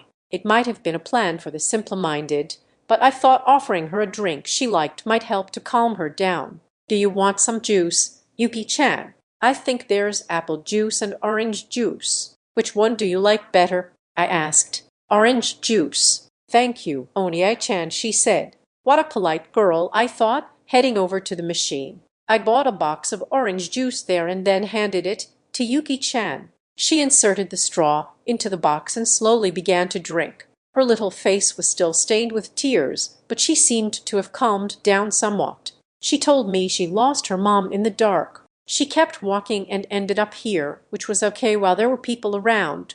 But then everyone left and she felt lonely, Nanami-san told me. It seemed that in the short amount of time I'd spent buying juice, she'd asked what had happened. Nanami-san sure was reliable. RAC. In that case, we'll have to do our best to find her mom fast, I replied. At least now we understood the situation. Yuki-chan's mom was probably looking around frantically for her. Maybe she was even talking to the aquarium staff, in which case we should tell them about Yuki-chan. Does the pamphlet have info about where to go when a kid gets lost? Maybe we should go ask. I looked down at Yuki-chan, making sure she was okay, before heading off. However, before I could leave, she met my eyes and mumbled sadly, Daddy had to work today, so I came with Mommy. Nanami-san and I listened without interrupting. I told Daddy I didn't like him and more. I was being bad. Mommy, Daddy, Yuki-chan's voice shook as she spoke, her eyes welling with tears. Just as I was about to tell Yuki-chan that she wasn't being bad, Nanami-san moved to give her a hug. It was a soft, almost motherly embrace. It's okay, Yuki-chan, she said. Your daddy is working to look after you and your mommy. Even if you said you didn't like him, if you apologize, he'll forgive you.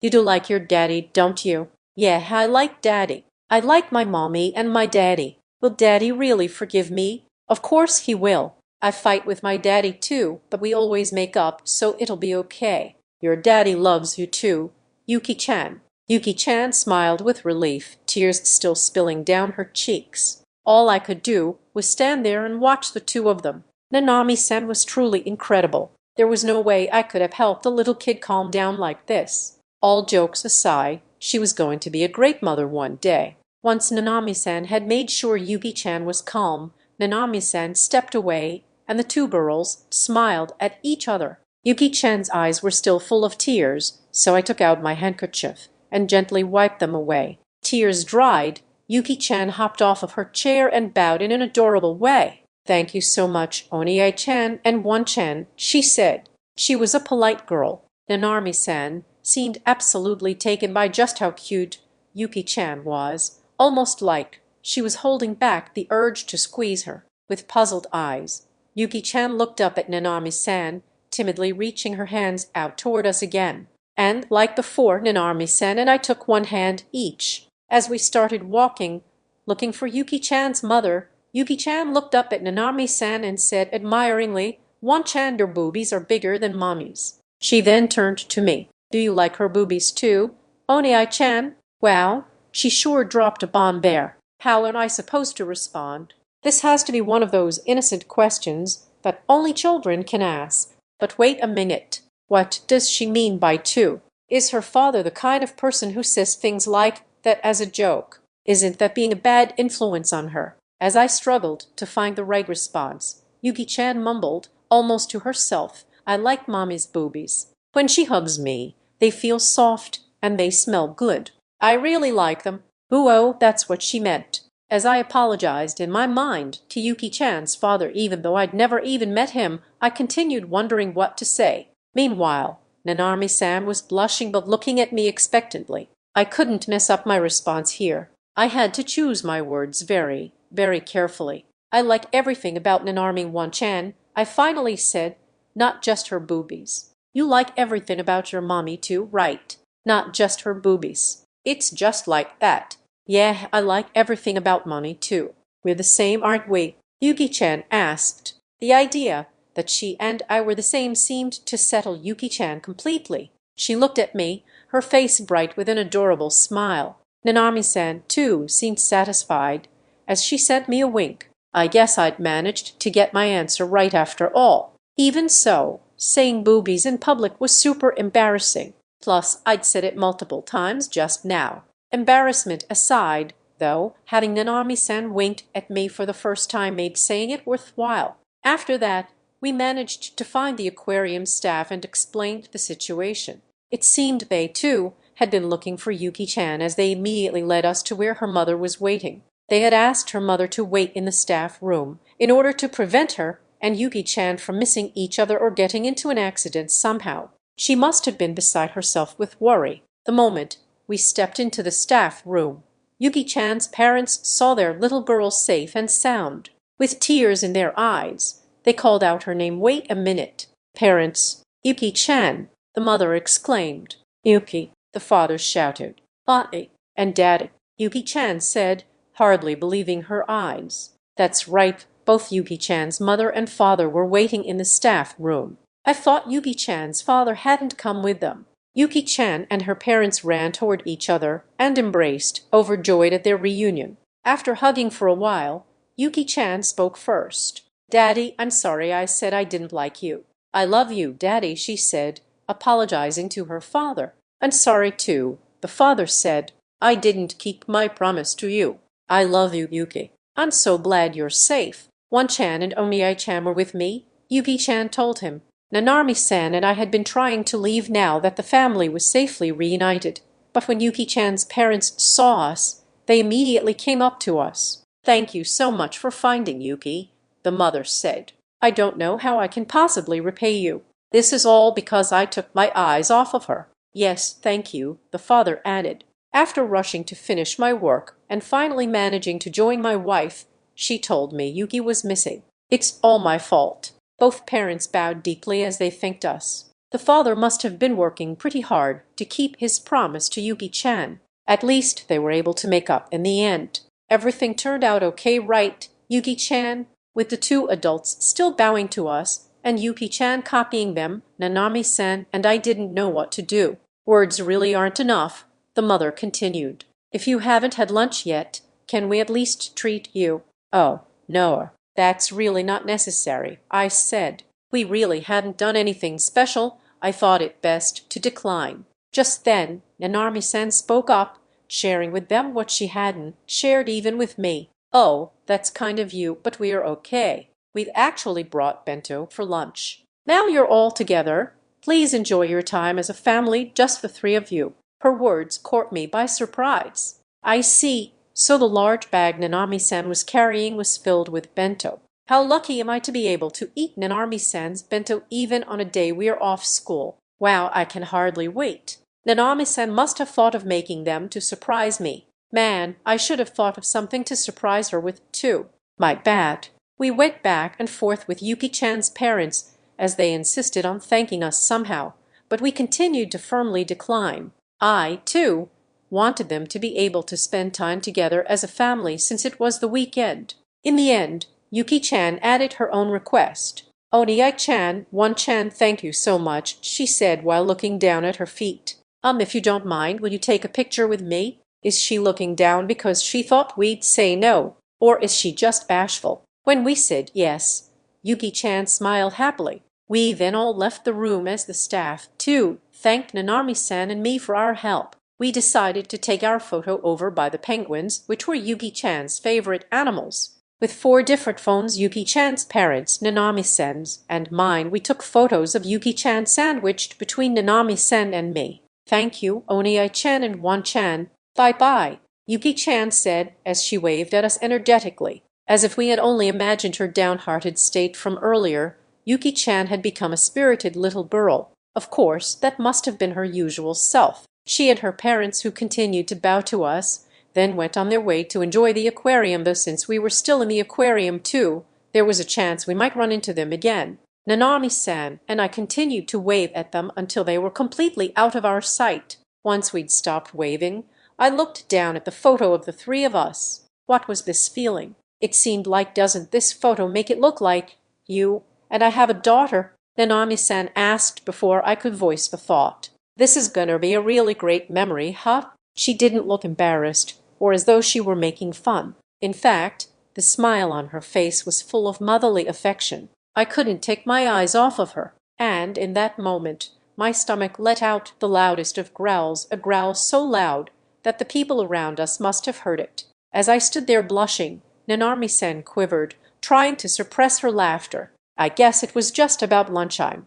I just hadn't even realized it. That must have been why Yuki-chan's parents had suggested treating us to lunch. I'm glad we'd already parted ways with them. If my stomach had made that sound as we were saying our goodbyes, things could have ended poorly. Aren't you hungry? Shall we have lunch? Nanami-san asked, stifling a laugh. Yeah, let's, I said in a meek voice, my face still hot. Oh, how embarrassing. But when we looked at each other, everything became way funnier, and we both started to laugh. We then began to walk in the opposite direction from Yuki-chan and her family. I didn't realize you'd gone through the trouble of making lunch for us, Nanami-san, I said. Yeah, this aquarium gets a lot of families, so you're allowed to bring your own bento. They even have indoor and outdoor spaces where you can eat. She replied. She sure had done her research. I never knew you needed to look up things like that when you were going on a date. I felt like I'd learned something new. If you'd told me, I could have helped, I said. I wanted to make it in secret and surprise you. She replied. We haven't done anything like that recently, right? I thought you'd be happy. Yeah, I'm super surprised, but I'm also really happy. Thanks. What she'd said was true. Preparing thoughtful surprises for your partner was important. In that sense, Nanami-san's bento was the best kind of surprise she could have given me. She did things not to please herself, but to make others happy, always thinking about how they would feel. With this gesture alone, I felt like the hurdle for my next surprise for her had gotten infinitely higher. With the new knowledge that the bag I was carrying contained Nanami-san's homemade bento, I fought off the urge to dig in right then and there. Where should we sit? I asked instead. It's warm today, and the weather's nice, so it might be fun to eat outside.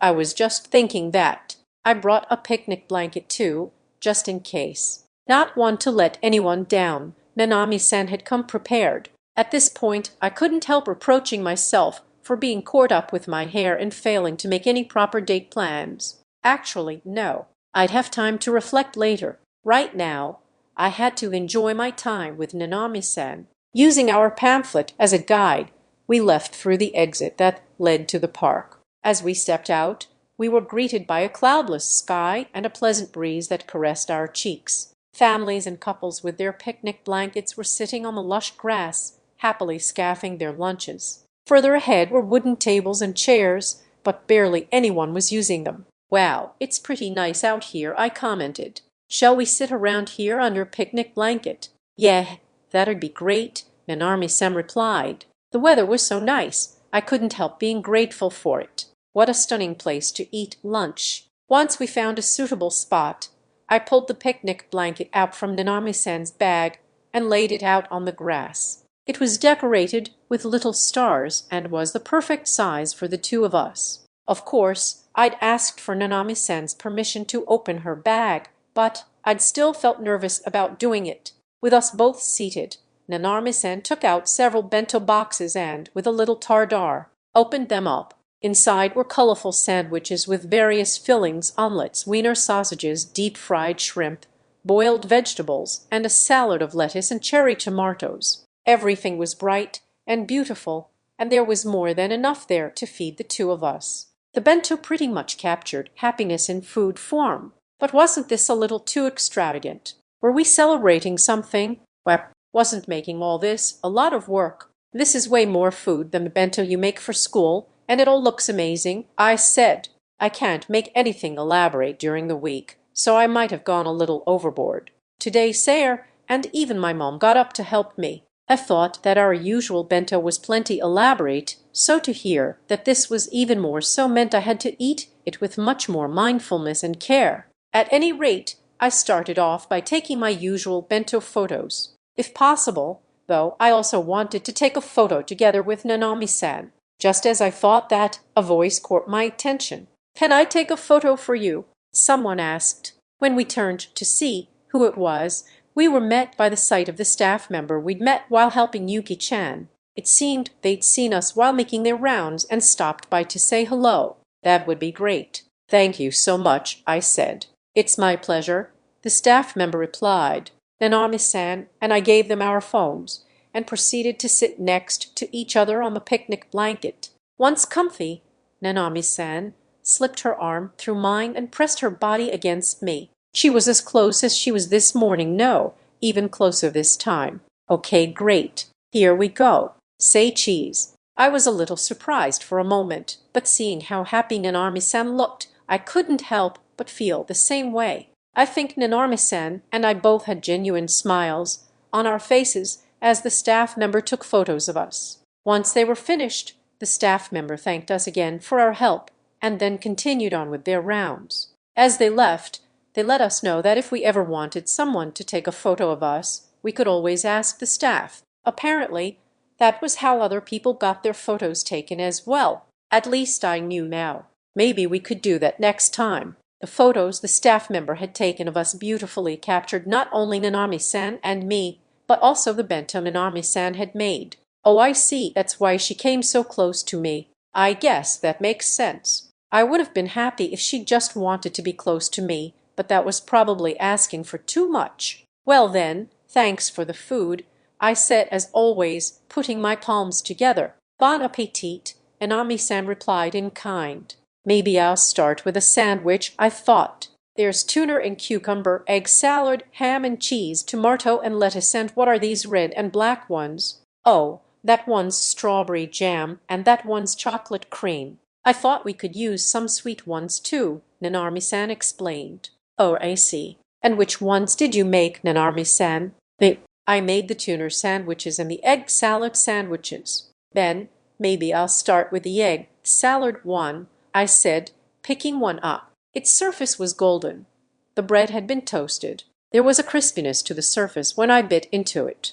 Next came the taste of egg and mayo, rounded out by a slight tang that made my tongue tingle. The salad had to contain a hint of mustard, giving it a kick and bringing out the flavor of the egg. Before I could comment on how delicious it was, Nanarmi-san handed me the lid of a thermos. Try this too. It's onion soup, she said. The soup poured into the lid-turned cup gave off a sumptuous aroma. The cup was warm, making the soup seem like it was freshly made. The thermos had worked wonders. After finishing off the last bite of my sandwich, I took a sip of the soup. The gentle taste of the consommé and the onion spread throughout my mouth, softening the spiciness of the mustard that had turned my tongue slightly numb. The soup was delicious and filled me not only with warmth, but with happiness. You even made soup for us, I murmured. Yeah, I thought it'd go well with the sandwiches. Oh, I'll have some soup too, she said. When I handed her the cup, Nanami-san took it and put it straight to her lips. Wait, isn't this an indirect? What's the big deal about an indirect kiss at this point? You don't care, do you? She asked. Of course I care. I mean, you care too, don't you? You're even blushing a little, I retorted. Don't say things like that, not even if you notice. Jeez. That might have been a leading question on my part, but it seemed she really did care about the indirect kiss. I felt like I was able to get back at her a little bit for her being so forward, but today's Nanarmi-san wasn't acting her usual self. In that case here, I'll feed you. It's been a while. Ha, here, say R. With her chopsticks, Nanarmi-san picked up a piece of omelet and brought it toward my mouth. Usually in a situation like this, she would get all embarrassed about the kiss and go back to eating her meal, so I hadn't expected her to continue going on the offensive. But I, too, had gained experience. I wasn't going to be fazed by a simple say R. Come to think of it, this is only her third time feeding me like this. That's very many times when you think about it. Yeah, there's no way I'm going to be used to this. Wallowing in nostalgia, I filled my mouth with the omelet Nanarmi-san held before me. She looked at me and smiled with satisfaction. I, however, wasn't going to take this lying down. With my chopsticks, I picked up a piece of omelet and brought it toward Nanami-san's mouth. Here, Nanami-san. Say R, I said. Although Nanami-san had made the omelet, it was my first time feeding her. I'd actually wanted to do it with food I'd cooked myself, but Nanami-san was being so forward today. If I didn't retaliate at least a little, I'd be bulldozed over, too overwhelmed. I knew this wasn't a competition, but the man in me had felt a fire light inside of him, and so I'd done what I thought I had to. The thing that I'd had to do turned out to be a lot more embarrassing than I'd thought. I couldn't believe Nanami-san had been doing this to me all this time. She really was impressive. Nanarmi-san hesitated for a moment, but then, suddenly, she flashed me a relaxed smile and used her mouth to take the offered omelette. It's good as expected. Isn't this your first time feeding me like this? Yeah, I think so. I mean, it's your cooking, so of course it's tasty. Nanami-san seemed like her usual self. I thought she might turn more red, but maybe she was used to stuff like this by now. When you get better at cooking, maybe we can make each other bento, she suggested. Doesn't that sound fun?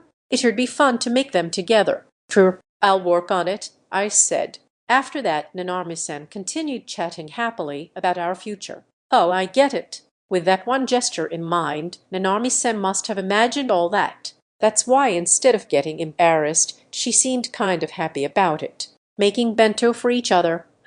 Having just now thought of a similar idea, I was tickled to think that we were on the same wavelength. But we won't be able to make bento together unless we're together in the morning, right? Together in the morning. That would mean Nanami-san didn't seem to have caught on to the implication of what she'd said, so I decided to keep that to myself. After that, we continued feeding each other, yeah, right. Actually, we chatted about our plans for the afternoon as we slowly ate our bento together. Since we didn't have a time limit like we did for lunchtime at school, time was passing at a more relaxed pace. The sun felt warm and toasty, and the gentle breeze relaxed us as it caressed our cheeks. Was there a happier feeling than this? Even though Nanami-san had made us a lot of food, it disappeared at an astonishing pace. Maybe that was because we were talking throughout the meal. Maybe it was because time flies when you're having fun. Before long, the only morsels left were one jam sandwich and one of the chocolate cream ones. We'd eaten a ton.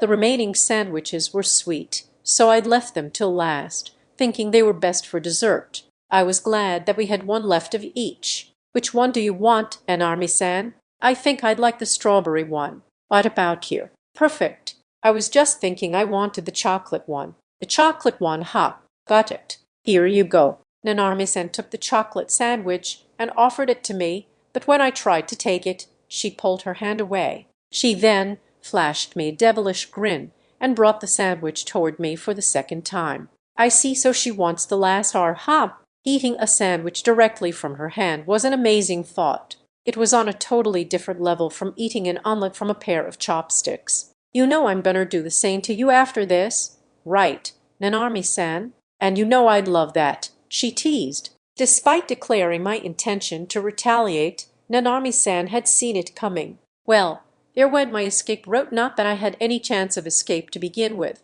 I felt like this was the biggest test of my courage of the day. Minding her fingers, I bit into the sandwich she held out to me. The sweetness of the chocolate and the aroma of crushed peanuts filled my mouth. As I continued to eat the sandwich from her hand, my lips brushed against her fingers. Nanami-san cried out softly, but she didn't pull her fingers away. I continued on, eating the sandwich from her hand until not one bite of sandwich remained. Gosh, you almost ate my finger, she said, laughing. I wouldn't do that, I replied. Here, Nanami-san, it's the last one. I held the last sandwich out toward her and watched it decrease in size as she took small bite after small bite. Maybe I wasn't holding it too well, though, because the jam seeped out from between the bread and got all over my fingers. Then, right after she'd finished eating, Nanami-san licked the jam off. Nanami-san, I exclaimed, unable to say much else. She giggled. You had jam on you, you know. Smiling shyly, Nanami-san licked her lips as well. She looked so sensual at that moment that my heart started beating faster than ever before. Where did that come from? You about gave me a heart attack, for crying out loud. It was bothering me, so I couldn't help it. It doesn't hurt to do that once in a while, right? I'd instantly turned red from shock, and she was blushing too, but she was speaking like everything was normal. As if to prove her unconcern, she brought her index finger up to her lips. Tomoko-san didn't teach her that, did she?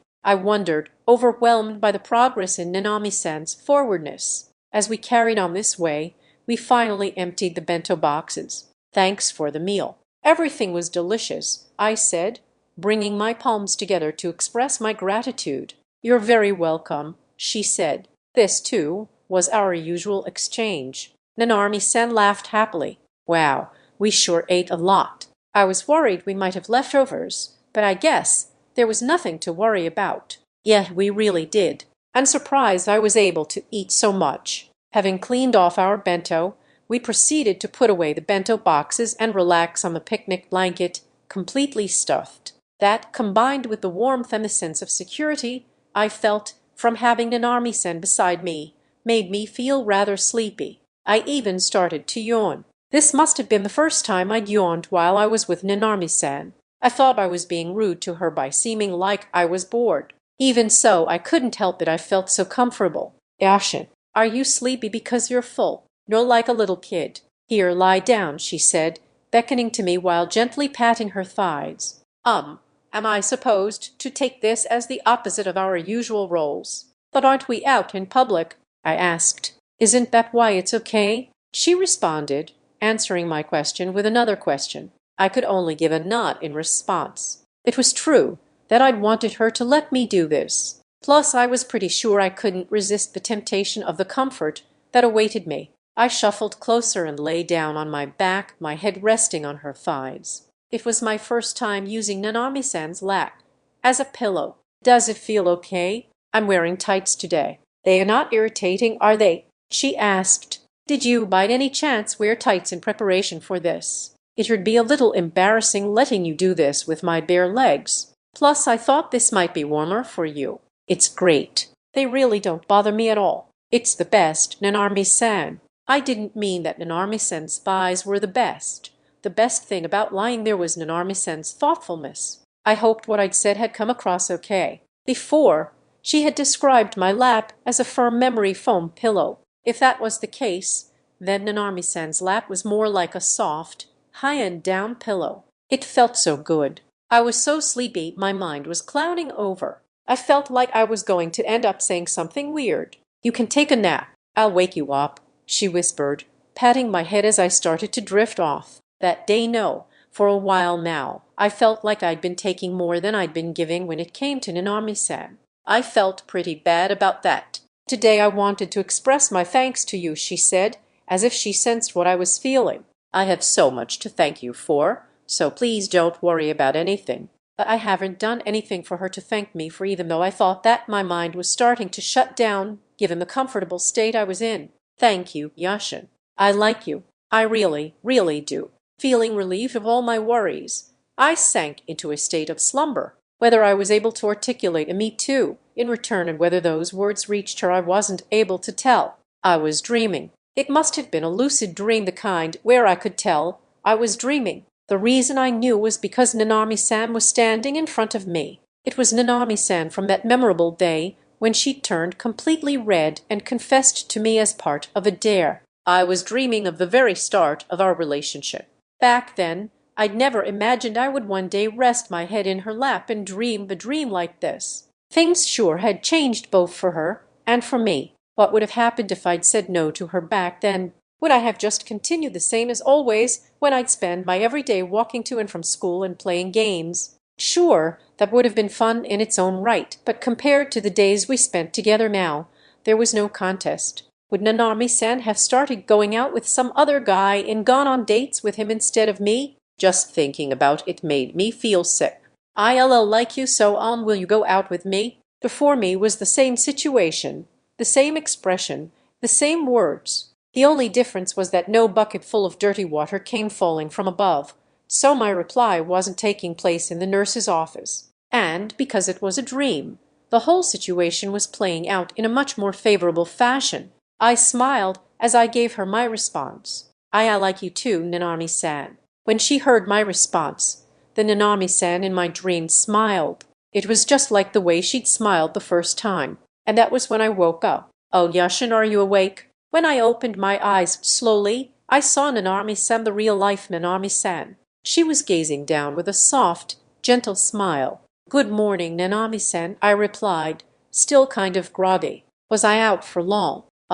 Maybe like an hour or so. I forgot to keep track since I was watching you sleep and stuff. An hour? I was asleep for that long. Panicking, I sat up from Nanami-san's lap. I'm sorry, Nanami-san. I must have been heavy. Do your legs hurt? Are you okay? I'm totally fine. See, look, she said, gesturing toward the cushion she was sitting on. For a moment, I wondered if she'd brought it in her bag, but apparently one of the staff members had lent it to her.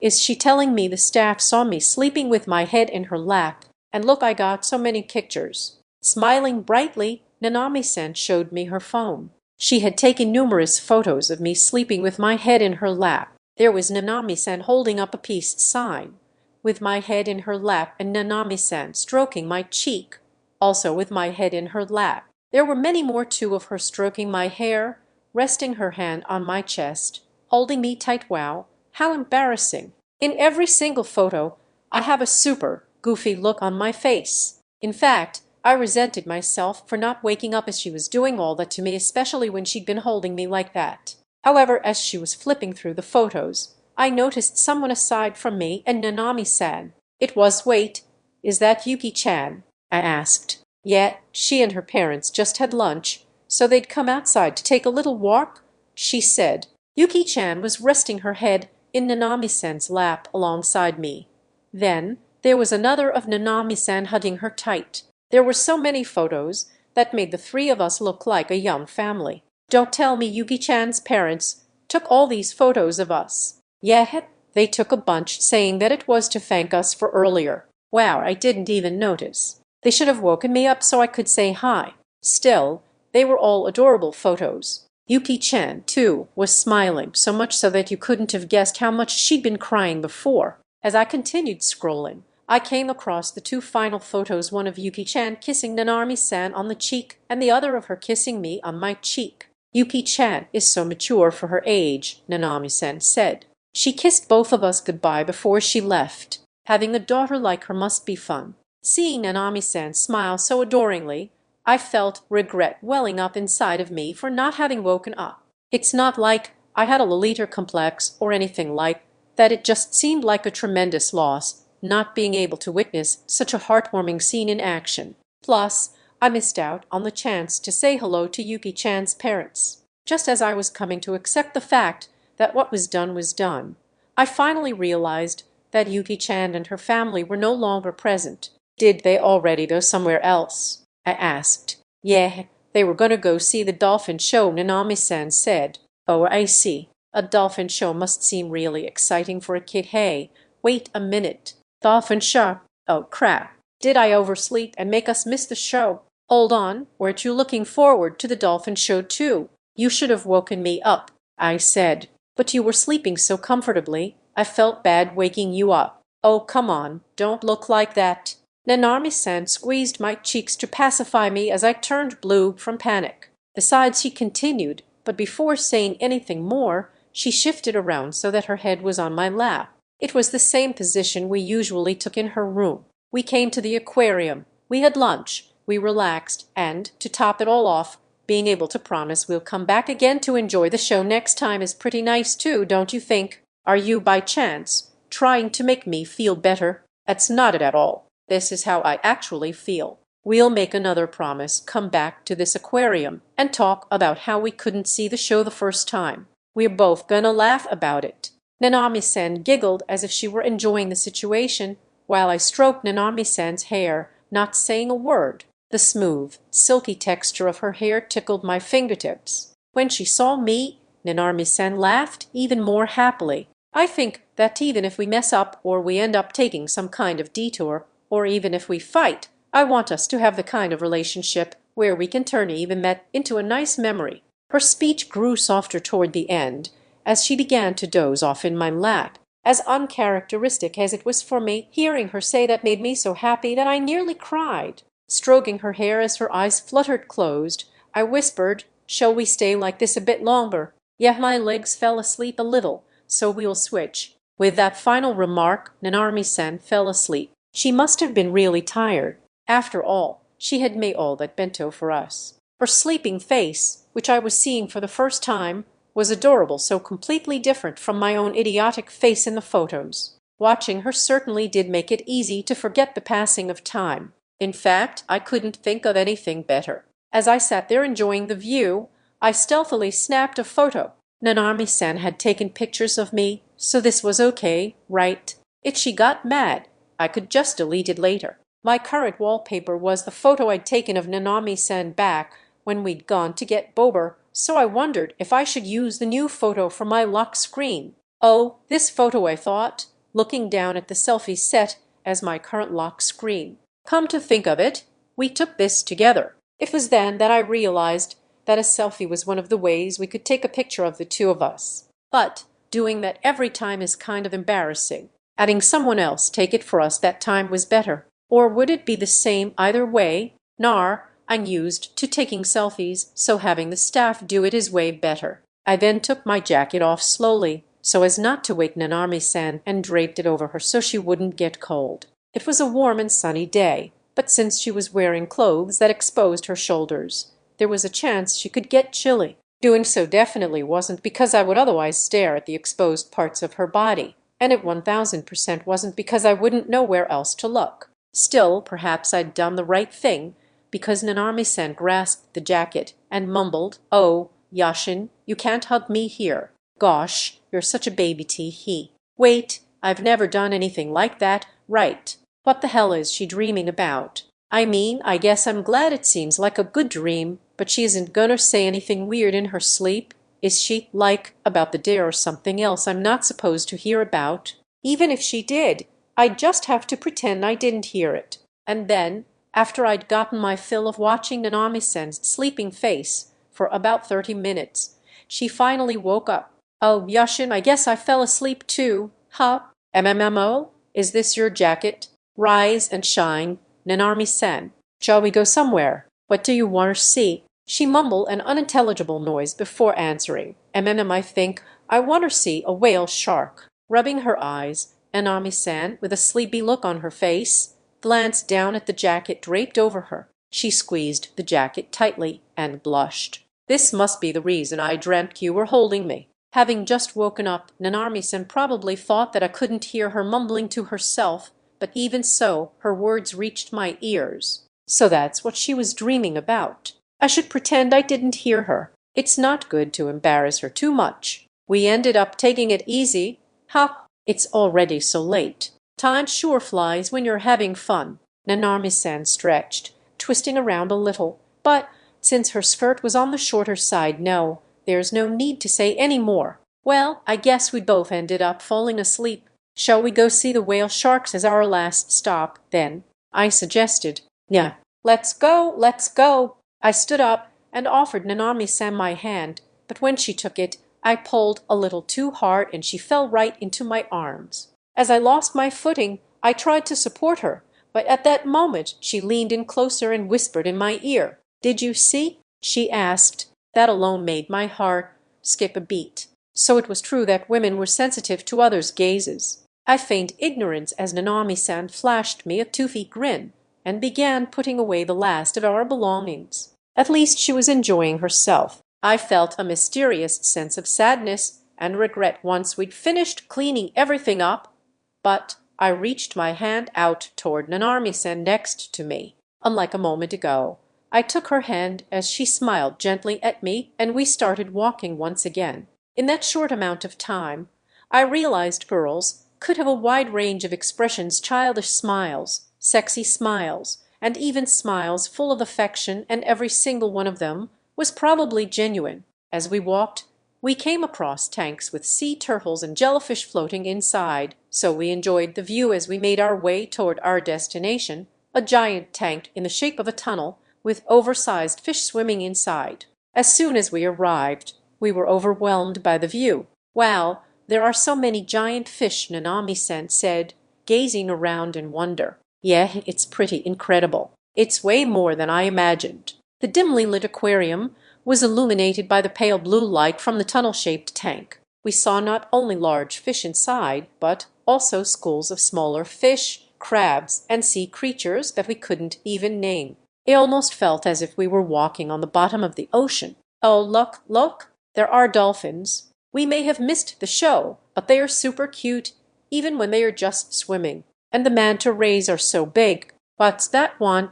There's a cute ugly one swimming over there. Apparently overwhelmed, I came back to my senses when I heard Nanami-san's excited squeals. She was looking from creature to creature as enthusiastically as a little kid. It's like we're at the bottom of the sea. It's so pretty, she exclaimed. Yeah, it really is, I replied. Even so charged with excitement, Nanarmi-san, bathed in the blue light, looked incredibly beautiful. I couldn't take my eyes off her. When she noticed me staring, she began to pout. Hey Yashin, don't just look at me. Make sure you look at the fish too, okay? Hey, let's look for the whale shark. Oh wait, is that one? Where? Oh, that. Wow, it's really big. Oh, look, it's coming this way. Do you want a picture? I asked. Can you take one? Yes, please. The moment we saw the whale shark, our excitement went through the roof. We even got the perfect shot of Nanami-san and the whale shark swimming by. I thought that maybe we were being too loud as we made our way through the tunnel, but other people around us seemed pretty excited too, so we were probably all right. After that, we took several photos of me next to a dolphin and Nanami-san with a manta ray. When one of the staff members saw us having so much fun, they took a photo of the two of us with a shark that had swam in our direction. In complete contrast to the relaxed atmosphere earlier, we ended up enjoying the last bit of our aquarium stay as if we were little kids again. We took loads of pictures as we continued having an incredible time. Then, just as we were wishing our visit would last forever, the tunnel ended and we arrived at the aquarium exit. It seemed the end of the tunnel also marked the end of our trip. I felt a tinge of sadness knowing that our aquarium date was coming to a close. It seemed that Nanami-san, too, felt the same way. Oh man, I guess it's over, huh?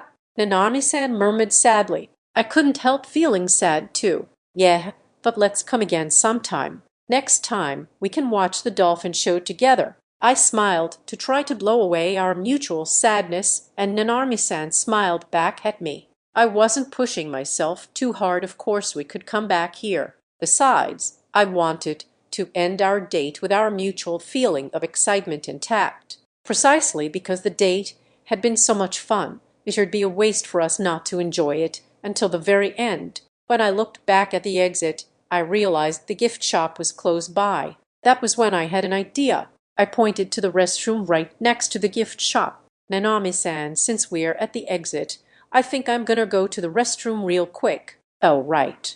Maybe I'll go fix my makeup then. I'll be right back, she said before heading toward the women's restroom. I myself walked into the men's restroom, or at least I pretended to do so. Once inside, I immediately walked back out and returned to the gift shop, where I began looking around for a present to give to Nanami-san. I've received way too much from her today. She'd walked so close to me, made us bento, and even let me lie with my head in her lap, resulting in an excess of kindness all directed toward me. This was not good. This was not good at all. That was why I felt very strongly about wanting to give her something in return, even if I couldn't get anything terribly expensive. Still, at the very least, I wanted to buy her a memento and let her know how I felt.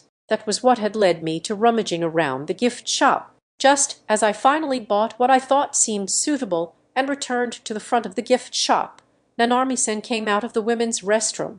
I'd made it just in time. Sorry to keep you waiting, Yashin, she said. Not at all, I replied, hiding the bag behind my back. In fact, you were so fast I barely had enough time to pay. Now, when to give her the gift, this isn't quite the right time. Just then, Nanami-san noticed the gift shop. Oh, look, shall we get something for Mom and everyone? We could even get a souvenir for the two of us, if you'd like. That's right, this was the kind of person Nanami-san was. Of course she'd say that. She was so sweet. She remembered others even during our date. And so, despite the awkward timing, I handed her the bag in my hand. Nanami-san, I wanted to thank you for today, so this is for you. Despite her surprise, Nanami-san took from me the bag I handed her.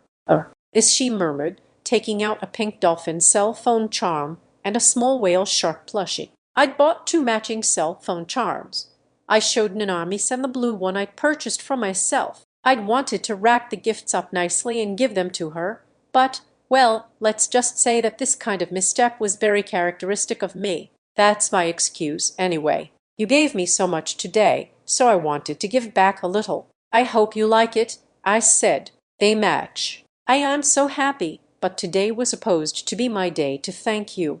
Now I'll just end up getting too much." Squeezing her two gifts happily, she looked at me and began to tear up. How could she possibly think that she was getting too much? That definitely wasn't the case. "Come on, you know that's not true. Please take them. I'm just sorry I can't really cook for us." Nanami-san shook her head silently in response. As long as she was happy, getting her the gifts had been worth the effort. But even as she seemed about to cry, she paused to think for a moment. She then smiled that sensual smile I'd seen once before. It was the smile she'd had that one time back in the classroom. "I still think I've received too much, so here's your change." It was only for a moment. Before she'd even finished speaking, she'd hopped over to me lightly and pressed her soft lips against my cheek. In that moment, I felt like all the nerves in my body were concentrated on that softness pressed against me. You know, as in she kissed me. Once the kiss was over, Nanami-san brought her lips over to my ear and whispered, "I was actually envious of Yuki-chan because she kissed you like it was no big deal, but I've finally been able to kiss you too." When she moved away from me, she smiled her flower-like smile and took my hand. I no longer felt the sensuality from a moment earlier. This smile was more age-appropriate, much more girl-like. "Shall we look for souvenirs for everyone else then? How about key chains?" she asked. Unsure, I responded weakly. My cheek still felt hot where her lips had touched it, and the softness of her lips lingered there. I'd barely managed to squeeze out my assent. Thus our aquarium date came to a close with me getting the best kind of change imaginable. That's what I thought back then, at least. Chapter 5. An unexpected continuation. Although our date was now over, Nanami-san and I were going back to her house together. I was happy our usual walk home allowed us to spend more time together. We were holding hands, like always. The only difference was that this time we weren't both holding grocery bags in our free hands. Since Nanami-san and I were going on a date today, Tomoko-san had offered to make dinner for everyone. I was looking forward to enjoying her cooking. "The aquarium was super fun, wasn't it?" Nanami-san asked. "Yeah, too bad about the dolphin show, though. Let's definitely go back," I replied. "Already asking me out on another date? Huh, you sure have gotten bold." I squeezed her hand in response. We were almost at her house. To keep her family from teasing us, we usually let go of each other's hands before we went inside, but today we must have still been a bit excited as we ended up walking in while still holding hands. "We're home," Nanami-san called out. "We're home," I said a little more awkwardly. I still wasn't used to saying something like that with the expectation that someone was there when I walked in. As I was thinking that, though, we were greeted by two unexpected characters. "Oh, hey, you guys are home. Dang, holding hands and everything, you two sure are in love. Welcome home, you two." Standing before us were Audiobook-san and Kamonai-san, who had welcomed us home respectively. Nanami-san and I were both so caught off guard, we stopped in our tracks. Nanami-san couldn't help staring. She was so shocked. "Hey, that's a cute outfit, Nanami," Audiobook-san said. "Boy, your waist sure is small. I'm jealous." "You're super thin too, Hatsumi," Kamonai-san retorted. "Plus you have a nice six-pack going. I'd kill for abs like those." "Or thanks." Audiobook-san patted the smaller Kamonai-san on the head. The two of them were so relaxed, it was as though they were at their own house. "How come you're here?" Nanami-san exclaimed. She had finally come to her senses and was now pointing at them while trying to articulate her thoughts. In fact, she was so surprised that she was squeezing my hand tighter than ever. Her two friends, on the other hand, congratulated each other with a high five, smiling like kids who'd just pulled off a successful prank. "Surprise successful," Audiobook-san cried. "Nahe," Kamonai-san cheered. In total contrast to the happy twosome, Nanami-san and I remained utterly confused. Just then, from behind the two girls, Tomoko-san and Saya-chan appeared. "Oh, you're both home," Tomoko-san said. "We asked the two of them to come for a little visit.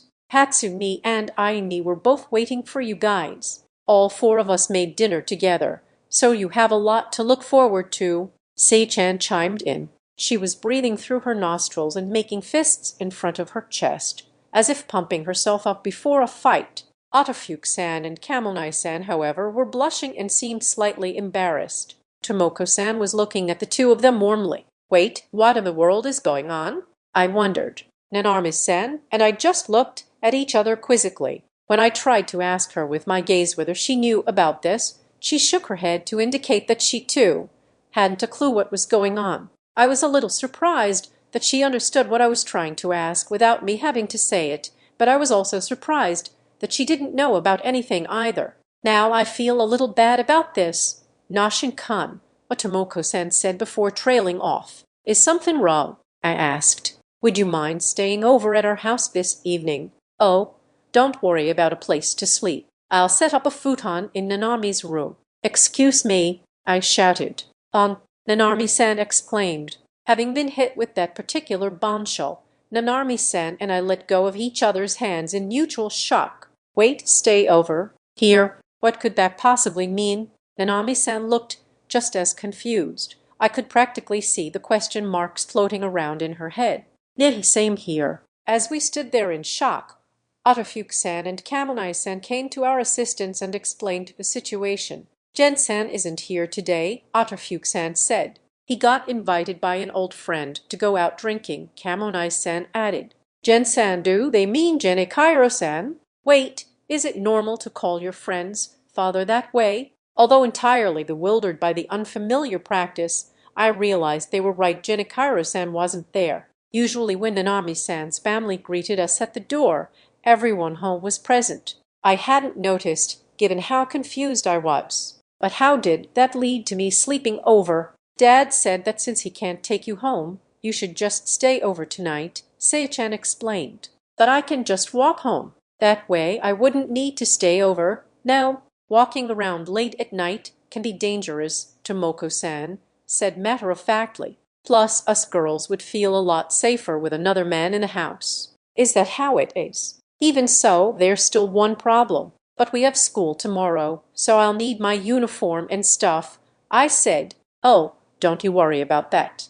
We have an extra set right here," Tomoko-san replied. "Excuse me." As I stood there, completely stunned, Tomoko-san whipped my uniform jacket out of nowhere. Next to her stood Sei-chan with a look of triumph on her face, holding the set of school supplies that I needed for tomorrow. As my mind raced to catch up, Otofuke-san and Kamonai-san placed their hands on my shoulders. Their expressions seemed to convey the utmost sympathy. "Give up, Miss Yumai. When Tomoko-san says something like this, it means that she's already set up the whole thing and put it in motion," Otofuke-san said. "Yeah, she really makes sure there's no escape for you, so there's no point in fighting back," Kamonai-san added. "What's with that every battle is won before it's ever fought kind of attitude? Are we warriors or something?" However, in terms of not having an escape, I understood that Tomoko-san had made sure to cover all her bases. Given that even my school uniform was here, there really was only one outcome to this situation. But even then, I had to ask one more thing. "Have you already talked to my parents?" "Of course. I already have their permission. They were the ones that brought me your uniform and school supplies," Tomoko-san replied cheerfully, as if stating the obvious. At that, I couldn't help but hang my head. I was going to have a word with my parents later. "Oh, come on, what have you got to be down about?"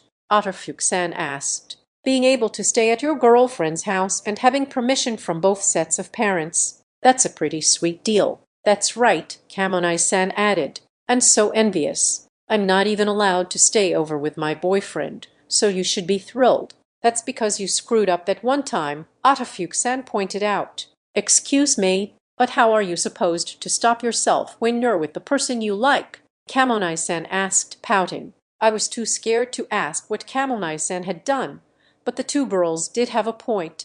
If I was allowed to spend more time with Nanami-san today, then it would be a waste not to fully enjoy it. "But please let me sleep in a different room." "Well, if you say so," came Tomoko-san's response. "I was only joking that I'd set up your futon in Nanami's room, although I don't mind as long as you're able to keep things appropriate for high schoolers." So she was only joking, huh?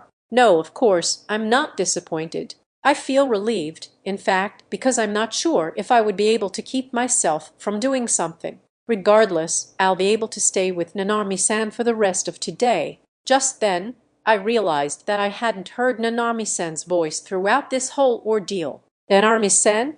I said out loud, turning to look at her, only to discover that she turned bright red and crumpled to the floor. Although I was initially shocked that no one was attending to her, I soon realized that she was mumbling things to herself. When I brought my ear closer to her mouth to hear what she was saying, staying over, as in like a sleepover. "We're sleeping in the same room. Wait, we're having a sleepover together. We are sleeping in the same bed." Whoa, she wasn't listening to the conversation at all. I supposed everyone else prioritized their discussion with me because they knew she was going to be like this. No one seemed to be reaching her. "Nanami-san," I said, putting my hand on her shoulder. "Akka," Nanami-san exclaimed, as she gave a chicken-like shriek and leaped up. "Why, Ashin, which side of the bed do you want to sleep on?" "Okay, let's calm down a bit, Nanami-san. First, I want you to breathe deeply, and then I want you to listen carefully to what I'm about to tell you." I hugged her shoulders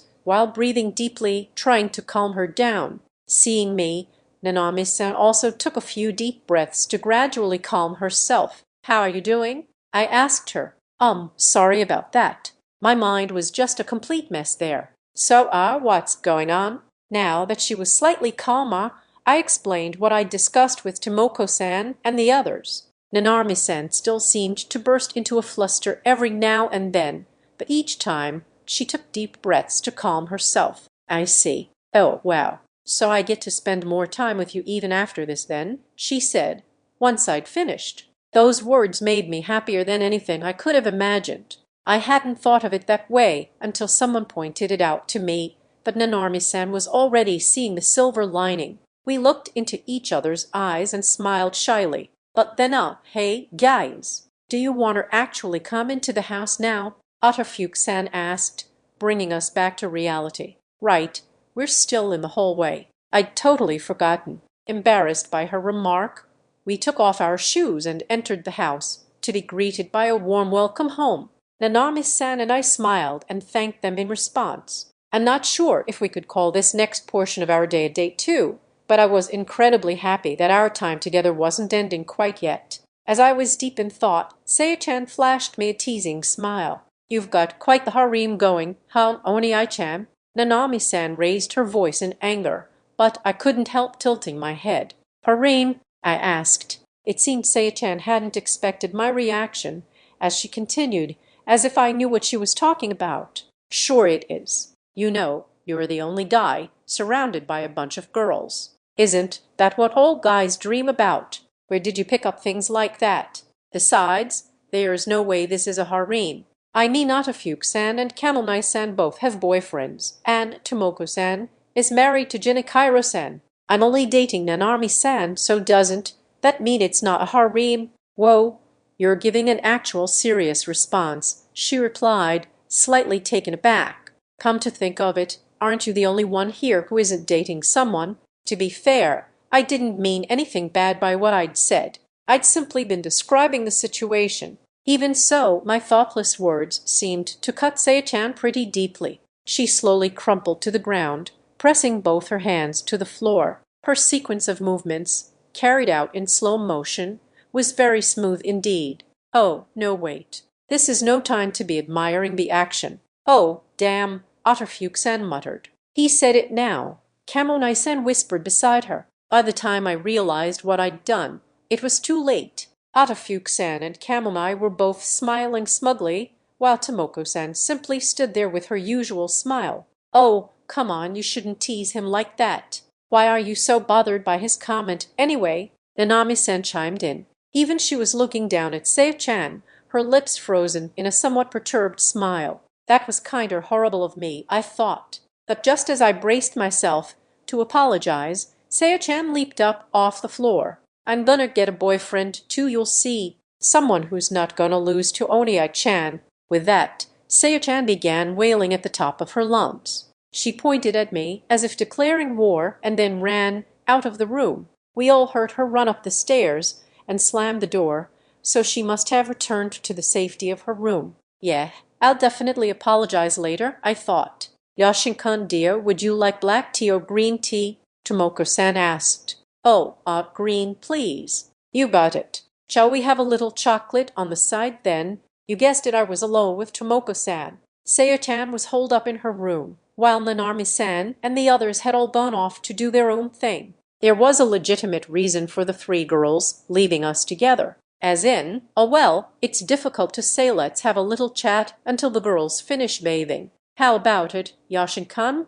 Tomoko-san said, handing me some chocolates and a cup of warm green tea. It was as if she'd read my mind. Yup, the three of them, Nanami-san, Atafuke-san, and Kamonai-san, had gone to take a bath together. It had all happened in an instant. When Saya-chan had retreated to her room, with Nanami-san and I still trying to decide what to do, Atafuke-san and Kamonai-san had grabbed hold of Nanami-san's hands. "All righty, Nanami, we are gonna go for a bath. It's time for some girl talk," Atafuke-san had said. "Nahe, girl talk, Kamonai-san had added. Huh, what do you mean we're gonna take a bath? Hey, wait, you're too strong, Hatsumi," Nanami-san had cried, and with Nanami-san's protests echoing down the hall, the trio had trotted off to the bathroom.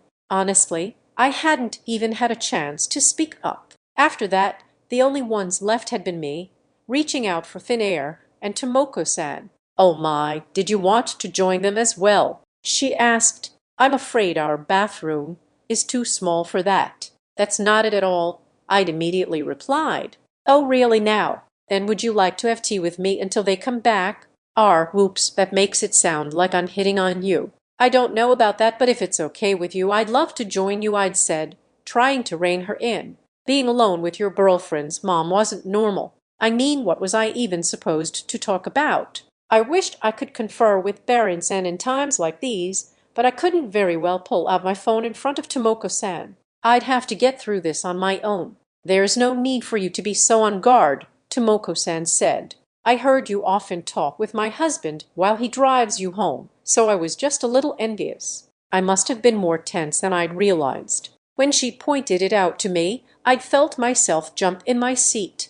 "I'm sorry you have to be left alone with a middle-aged woman," she said. "No, not at all. I wouldn't even doubt it if you told me you and Nanami-san were sisters." At first Tomoko-san seemed surprised, but then that surprise melted away into a gentle smile. Her expression was so similar to Nanami-san's that my heart skipped a beat. Tomoko-san really was youthful. I couldn't help but wonder if Nanami-san, too, was going to be like this when she grew up. To calm myself, I brought my green tea to my lips. Its reassuring warmth and slight bitterness spread throughout my mouth as I drank. "How did you enjoy your date today?" Tomoko-san asked. "It was fun. We got to have the bento together, and I began telling Tomoko-san this and that about the date. Of course, I only shared the harmless parts, but she seemed enthralled either way. I found myself doing most of the talking, with her adding a comment here and then and nodding from time to time. But just as I was thinking she was enjoying listening, tears suddenly started falling down Tomoko-san's cheeks. Those tears, accompanied by her smile, left me speechless. I started panicking, thinking I'd said something wrong, but that didn't seem to be the case. "I'm glad. I'm so glad," she said. Tomoko-san was happy, so happy, in fact, that she was crying tears of joy. I, however, was caught off guard seeing an adult woman cry right in front of me. As I sat there not knowing what to do, Tomoko-san wiped away her tears with the tips of her fingers. She then spoke in a soft voice, as if to reassure me. "I'm so sorry. I just couldn't help myself. I'm just so happy that Nanami was able to enjoy going on a date with such a fine young man." Her reaction was pretty similar to Genichiro-san's from before, which is why I understood that, to Nanami-san's parents, seeing her dating me so happily was a blessing. Maybe my parents felt the same way too. Come to think of it, Nanami-san had said she got the tickets to the aquarium from Tomoko-san. I know it's a bit late, but thanks for the aquarium tickets. "We really did have a great time today," I said. As I was bowing, I heard Tomoko-san laugh, the kind of soft laughter that almost resembled a sigh. What she said next came as a shock. "Oh, of course. Actually, those weren't really from me. They were from Hasui-chan and Ayumi-chan." "Say what?" "The tickets were from Atafuke-san and Kamonai-san." I looked up in surprise to Tomoko-san covering her mouth, her eyes open wide. I was immediately perplexed at the unexpected change of expression. Whoopsie, I wasn't supposed to say that. After a brief silence, Tomoko-san stuck out her tongue and sighed. I guessed she was supposed to have kept that piece of information to herself. But what did it mean the tickets had come from them? I'd thought the meddling would have stopped with the dare. I mean, why would they even bother? Now that I thought about it, that haircut had been kind of an odd request. As I sat there wondering about their true intentions, Tomoko-san spoke up again. Those two are really rooting for you and Nanami. They are rooting for us. Is that true? I mean, I was glad and all, but was I really supposed to take that at face value? The girls told me to keep it a secret, so please don't tell Nanami, okay? Of course. Tomoko-san brought her index finger to her lips in a cute gesture. I guess it was pretty clear that I couldn't tell Nanami-san and that I couldn't ask the two of them either whether they actually supported our relationship. I mean, not quite able to make up my mind, I brought my tea to my lips once again. It was still warm and calmed me down somewhat. Tomoko-san took a sip of her own, and the two of us sighed in relief. Yashin-kun, as you know, Nanami used to be very uncomfortable around men. Tomoko-san spoke softly, as if she were talking to herself. I already knew Nanami-san's situation. She'd told me herself, after we'd started going out. Tomoko-san continued. Nanami dresses the way that she does to give herself courage, but she's actually very sensitive and gets hurt easily. She's a normal girl. Nanami-san had told me that she liked wearing clothes that weren't all that flashy, too. Come to think of it, I'd never asked her why she dressed like a gyaru. So that was the reason. Ha! I think so, too. I finally said. I agreed with what Tomoko-san had said. Nanami-san was a normal, sensitive girl. It was because she was sensitive that she had become unable to be around guys, and that discomfort probably hadn't been completely wiped away, even now. I did think she had opened up to me somewhat, though that might just have been wishful thinking. Her liking me sure would be nice, but either way, I had to act with the assumption that she actually did. Still, I had no proof to back up that assumption, and I was always a skeptic. I couldn't change that. At least I knew one thing to be true.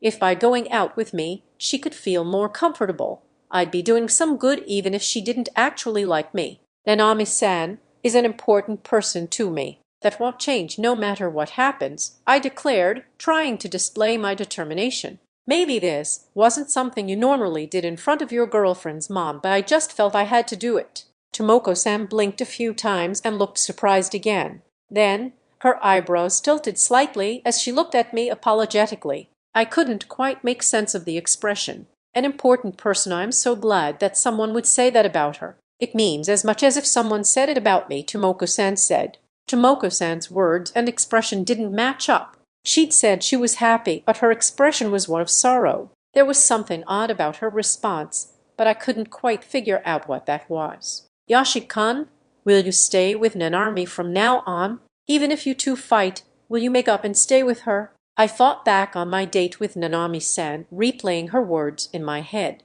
I spoke about something similar with Nanami-san earlier. She said that even if we make mistakes or take detours or fight, she wants to have the kind of relationship where we can look back on it someday and laugh. As much as I said that, I also thought to myself, Nanami-san is lying to me, and I'm lying to her. Do I really have to keep lying to her like this to make our relationship work? I wanted to be honest with Nanami-san, and I wanted to be with her in spite of that. Tomoko-san listened in silence, her gaze serious. I hadn't had such a serious conversation with anyone before, not even Genichiro-san. I feel that way too, that no matter what happens, I want to overcome it and stay by Nanami-san's side, I said. Tomoko-san looked at me for a moment, seeming relieved at my response. Thank you, Yashin-kun, she replied. She exhaled, then finished the remainder of her tea. But why had Tomoko-san brought this up? It was as though she knew that Nanami-san was going to get hurt in the near future. I felt slightly strange about our conversation. There was absolutely no problem on my part, though, given that I'd already knew I wanted to stay with Nanami-san. Was it possible that Tomoko-san, too, had had a hand in the whole dare thing? Would you like more tea? Tomoko-san asked, extending her hand as I sat there deep in thought. It was then that I realized the tea in my cup had grown cold. I finished what little there was left and offered her my cup. "Yes, please." Tomoko-san took it from me and went to the kitchen. I watched her as she walked away. Yeah, I'm probably overthinking it. Tomoko-san didn't even know I existed until she met me. She probably just said all that out of love and concern, as a mother someone who had been watching Nanami-san for a very long time. Or, man, now I really wonder seeing Nanami-san's face all of a sudden. In all seriousness, though I'd heard that women take long baths, but this bath was really, really long. I felt like I'd been talking with Tomoko-san for a pretty long time now, but thanks to that, I'd been able to not only renew my resolve about my feelings for Nanami-san, but also grow closer with Tomoko-san as well. Just as I was wallowing in my emotions, Tomoko-san spoke up. "Did you two kiss on your date today? Weren't we having a really nice conversation until a moment ago? Why are you probing me like this all of a sudden?" No comment," I mumbled. "Oh, goodness. I'd told Nanami to kiss you today. Did she not do it? That silly girl. So you put her up to that." I was wondering why Nanami-san was so bold today, but now the mystery was solved.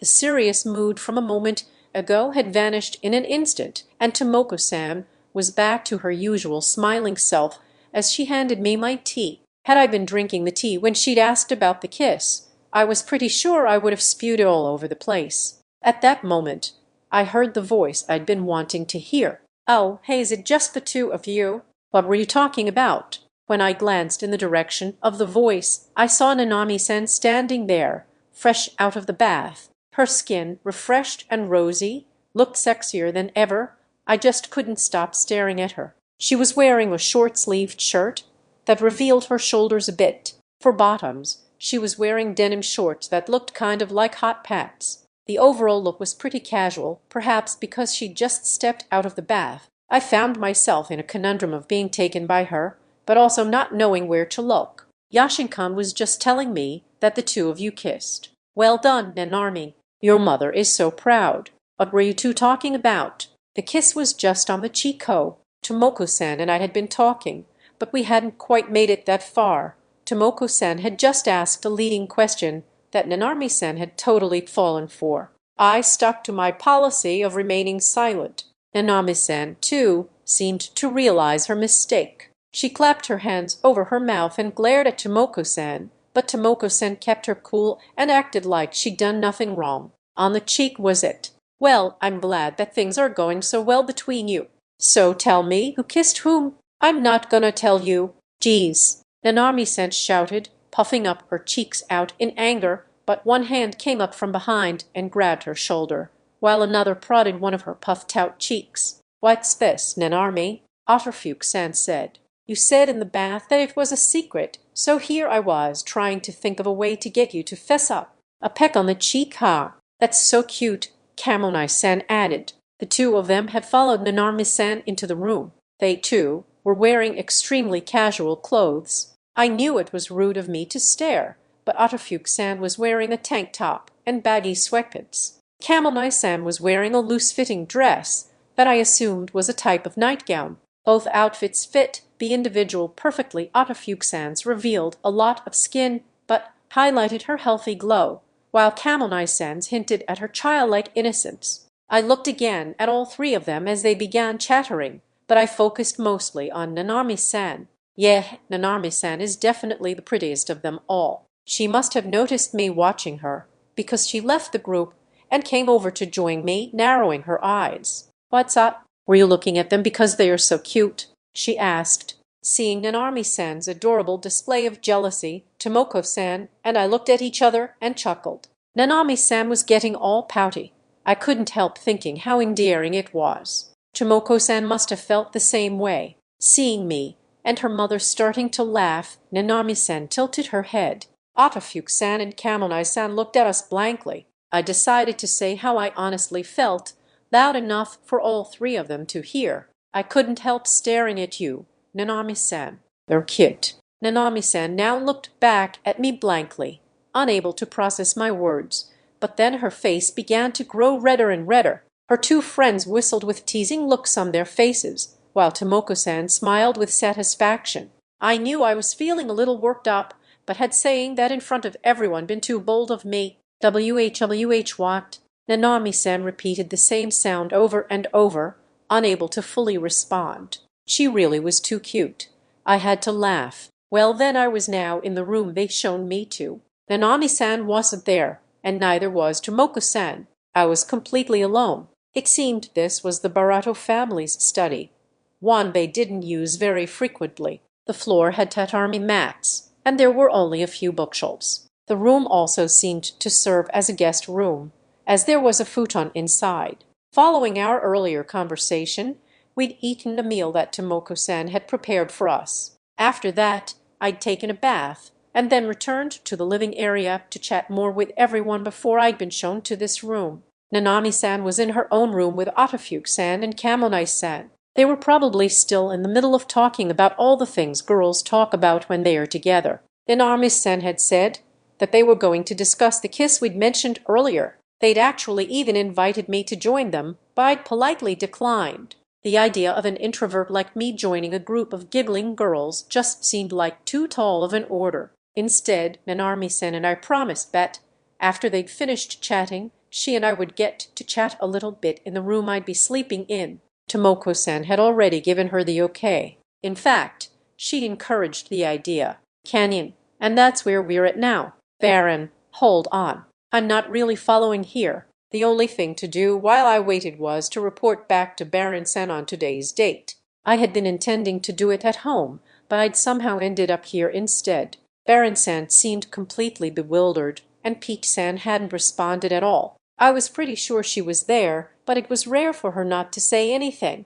Baron, so, can you run that by me one more time? Canon, sure. So, simply put, after our date, I've ended up staying over at my girlfriend's house. Baron, yeah, I still don't get it. Just as I was trying to process Baron-san's reply, a message came through from Peach-san. Peach, you sure are bold, Canon-san. As in, you move too fast. Now it was my turn to ask them to hold on. I hadn't made a single move, so they couldn't possibly say I moved too fast. I just didn't have the guts. If I did, things between Nanami-san and me would have progressed way further. In fact, I probably wouldn't have been chosen as the object of the dare in the first place. Canon, no way. I mean, there are other people here. It's just that I'm the only guy. Baron, wait, do you have a harem now? Canon, of course not. Everyone else has boyfriends. I guess her little sister doesn't have a boyfriend,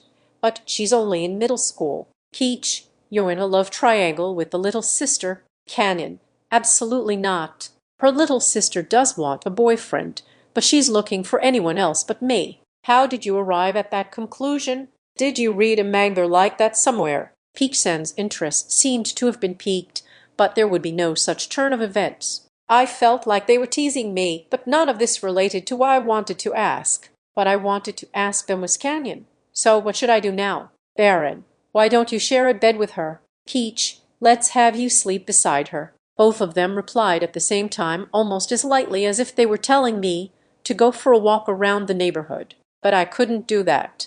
I mean, I couldn't do that. Come on now. I couldn't sleep in the same bed as her while her family and friends were under the same roof. Baron, but I thought it was okay as long as you kept things appropriate for high schoolers. Peach, it'll be fine as long as you can keep yourself from doing things. Sleeping side by side, how nice. I felt like I had to have a nice, long talk with Peach-san one of these days. Wasn't she only in middle school? Did she even know what doing things meant? Our other team members were now chanting for me to sleep beside Nanami-san too. It seemed I wasn't going to get any decent answers anymore. The chat became a chaotic mess for a while, but eventually Baron-san spoke up. Baron, you're going to chat with your girlfriend later, right? Canon-san, what are you going to do if she invites you instead? Are you going to turn her down? That seems rude, doesn't it? His question sure was troublesome, because on the surface he had a point, but there was no way such a thing would happen. Or at least, so I thought at the time. Canon, the whole thing started because she isn't good with guys, so there's no way she'd even suggest such a thing. We'll chat some, and then we'll sleep in different rooms, and that'll be that. Baron, well, that's too bad, though I sure hope you can suppress your desires while you chit-chat. That was a pretty ominous thing for him to say. But wait, he was right. My sense for these things had become numb, but wasn't it bad for a guy and a girl to be together in the same room all by ourselves before sleeping? I only realized once Berenson mentioned it. What they say is true. When placed under abnormal and impossible situations, people make questionable decisions. And shoot, this is bad. I'm starting to get nervous. And as if to add another blow, Peach-san sent another message. Peach, Canyon-san, if your girlfriend invites you to sleep with her, please respond kindly. It takes a girl a lot of courage to ask something like that. Well, geez, when you say it like that, how was I supposed to refuse? I was becoming even more nervous, but Nanami-san shouldn't be there for another half-hour or so I could try to calm myself down by then. But at that moment Tashi-in, and here the door burst open without so much as a knock, and in walked Nanami-san more excited and way earlier than we'd agree. I was so startled that I nearly flew out of my seat. I turned my whole body to look toward the door. Nanami-san, what's going on, Oliver? Whoa? Huh? I came for our chat. How fun, she said, giggling, but I couldn't find the words to reply. Nanami-san had been wearing her pajamas earlier, a very pretty set in pink. Now, though, she was wearing a thin blue camisole and a pair of shorts. Her outfit showed a lot of skin, plus the camisole was really thin, and though it wasn't see-through, it showed the lines of her body very clearly. What happened? She was wearing normal pajamas earlier. As I remained at a loss for words, Nanami-san began inching on all fours toward me, like some kind of predator. Yoshin, your girlfriend is here. You're happy. You're happy, right? What in the hay? Wait. This smell, why does Nanami-san smell like alcohol? Suddenly, my confusion was interrupted as Atafuke-san burst into the room wearing identical clothes to Nanami-san. Hey, Nanami! Mitsumai, are you all right? She shouted. Nanami, you move too fast. Kamonai-san whined, not far behind her. I had to spin around to avert my gaze. I only caught the slightest glimpse, but Atafuke-san was wearing a red camisole, while Kamonai-san was wearing a yellow one. Why are they wearing matching tops? Sorry, Mitsumai, Atafuke-san said. We totally didn't realize, but Nanami went and ate some whiskey bonbons. And she just insisted on coming here, Kamonai-san added. We didn't even have time to stop her. He. I understand, but why are you all dressed like that? I asked. Ayumi brought them. She wanted Nanami to wear it as her lucky outfit tonight. Atafuke-san replied. Isn't it sexy? We all match, added Kamonai-san. Their voices rang in my ears awfully clearly. So Kamonai-san was the one who brought the clothes. I wasn't sure whether I should be angry with her or compliment her for a job well done. I suppose getting angry is a little much, though. Well, that was an easy decision. Is Nanami-san a lightweight when it comes to alcohol? I asked. I had to forget about the clothes for now. There was a more important matter to deal with. Seems like it, Atafuke-san replied. We never knew either. It was in the chocolates we found. Oh, those chocolates, the ones from abroad. They must have had alcohol in them, and Nanami-san had eaten them without knowing. Hey, don't talk to Hatsumi and Ayumi. Talk to me. Come on, Nanami-san said. She put her arms around my neck and leaned on me from behind. Through the thin fabric of her camisole, I felt her warmth and two soft mounds pressing against my back. Calm down, Nanami-san. Please just calm down, I implored. I am so calm. Come on, let's have our chat. Come on, look this way. Talking with the cutesy intonation that was more familiar coming from Kamonai-san, Nanami-san swayed her body from side to side while still being attached to me. With every movement, I felt a problematic pressure on my back. Well, love, I yelped, turning to the two sober girls. Atafuke-san, Kamonai-san, help me out here. What am I supposed to do? My pleading seemed to upset Nanami-san, because she put even more force into her movements. The two friends didn't answer.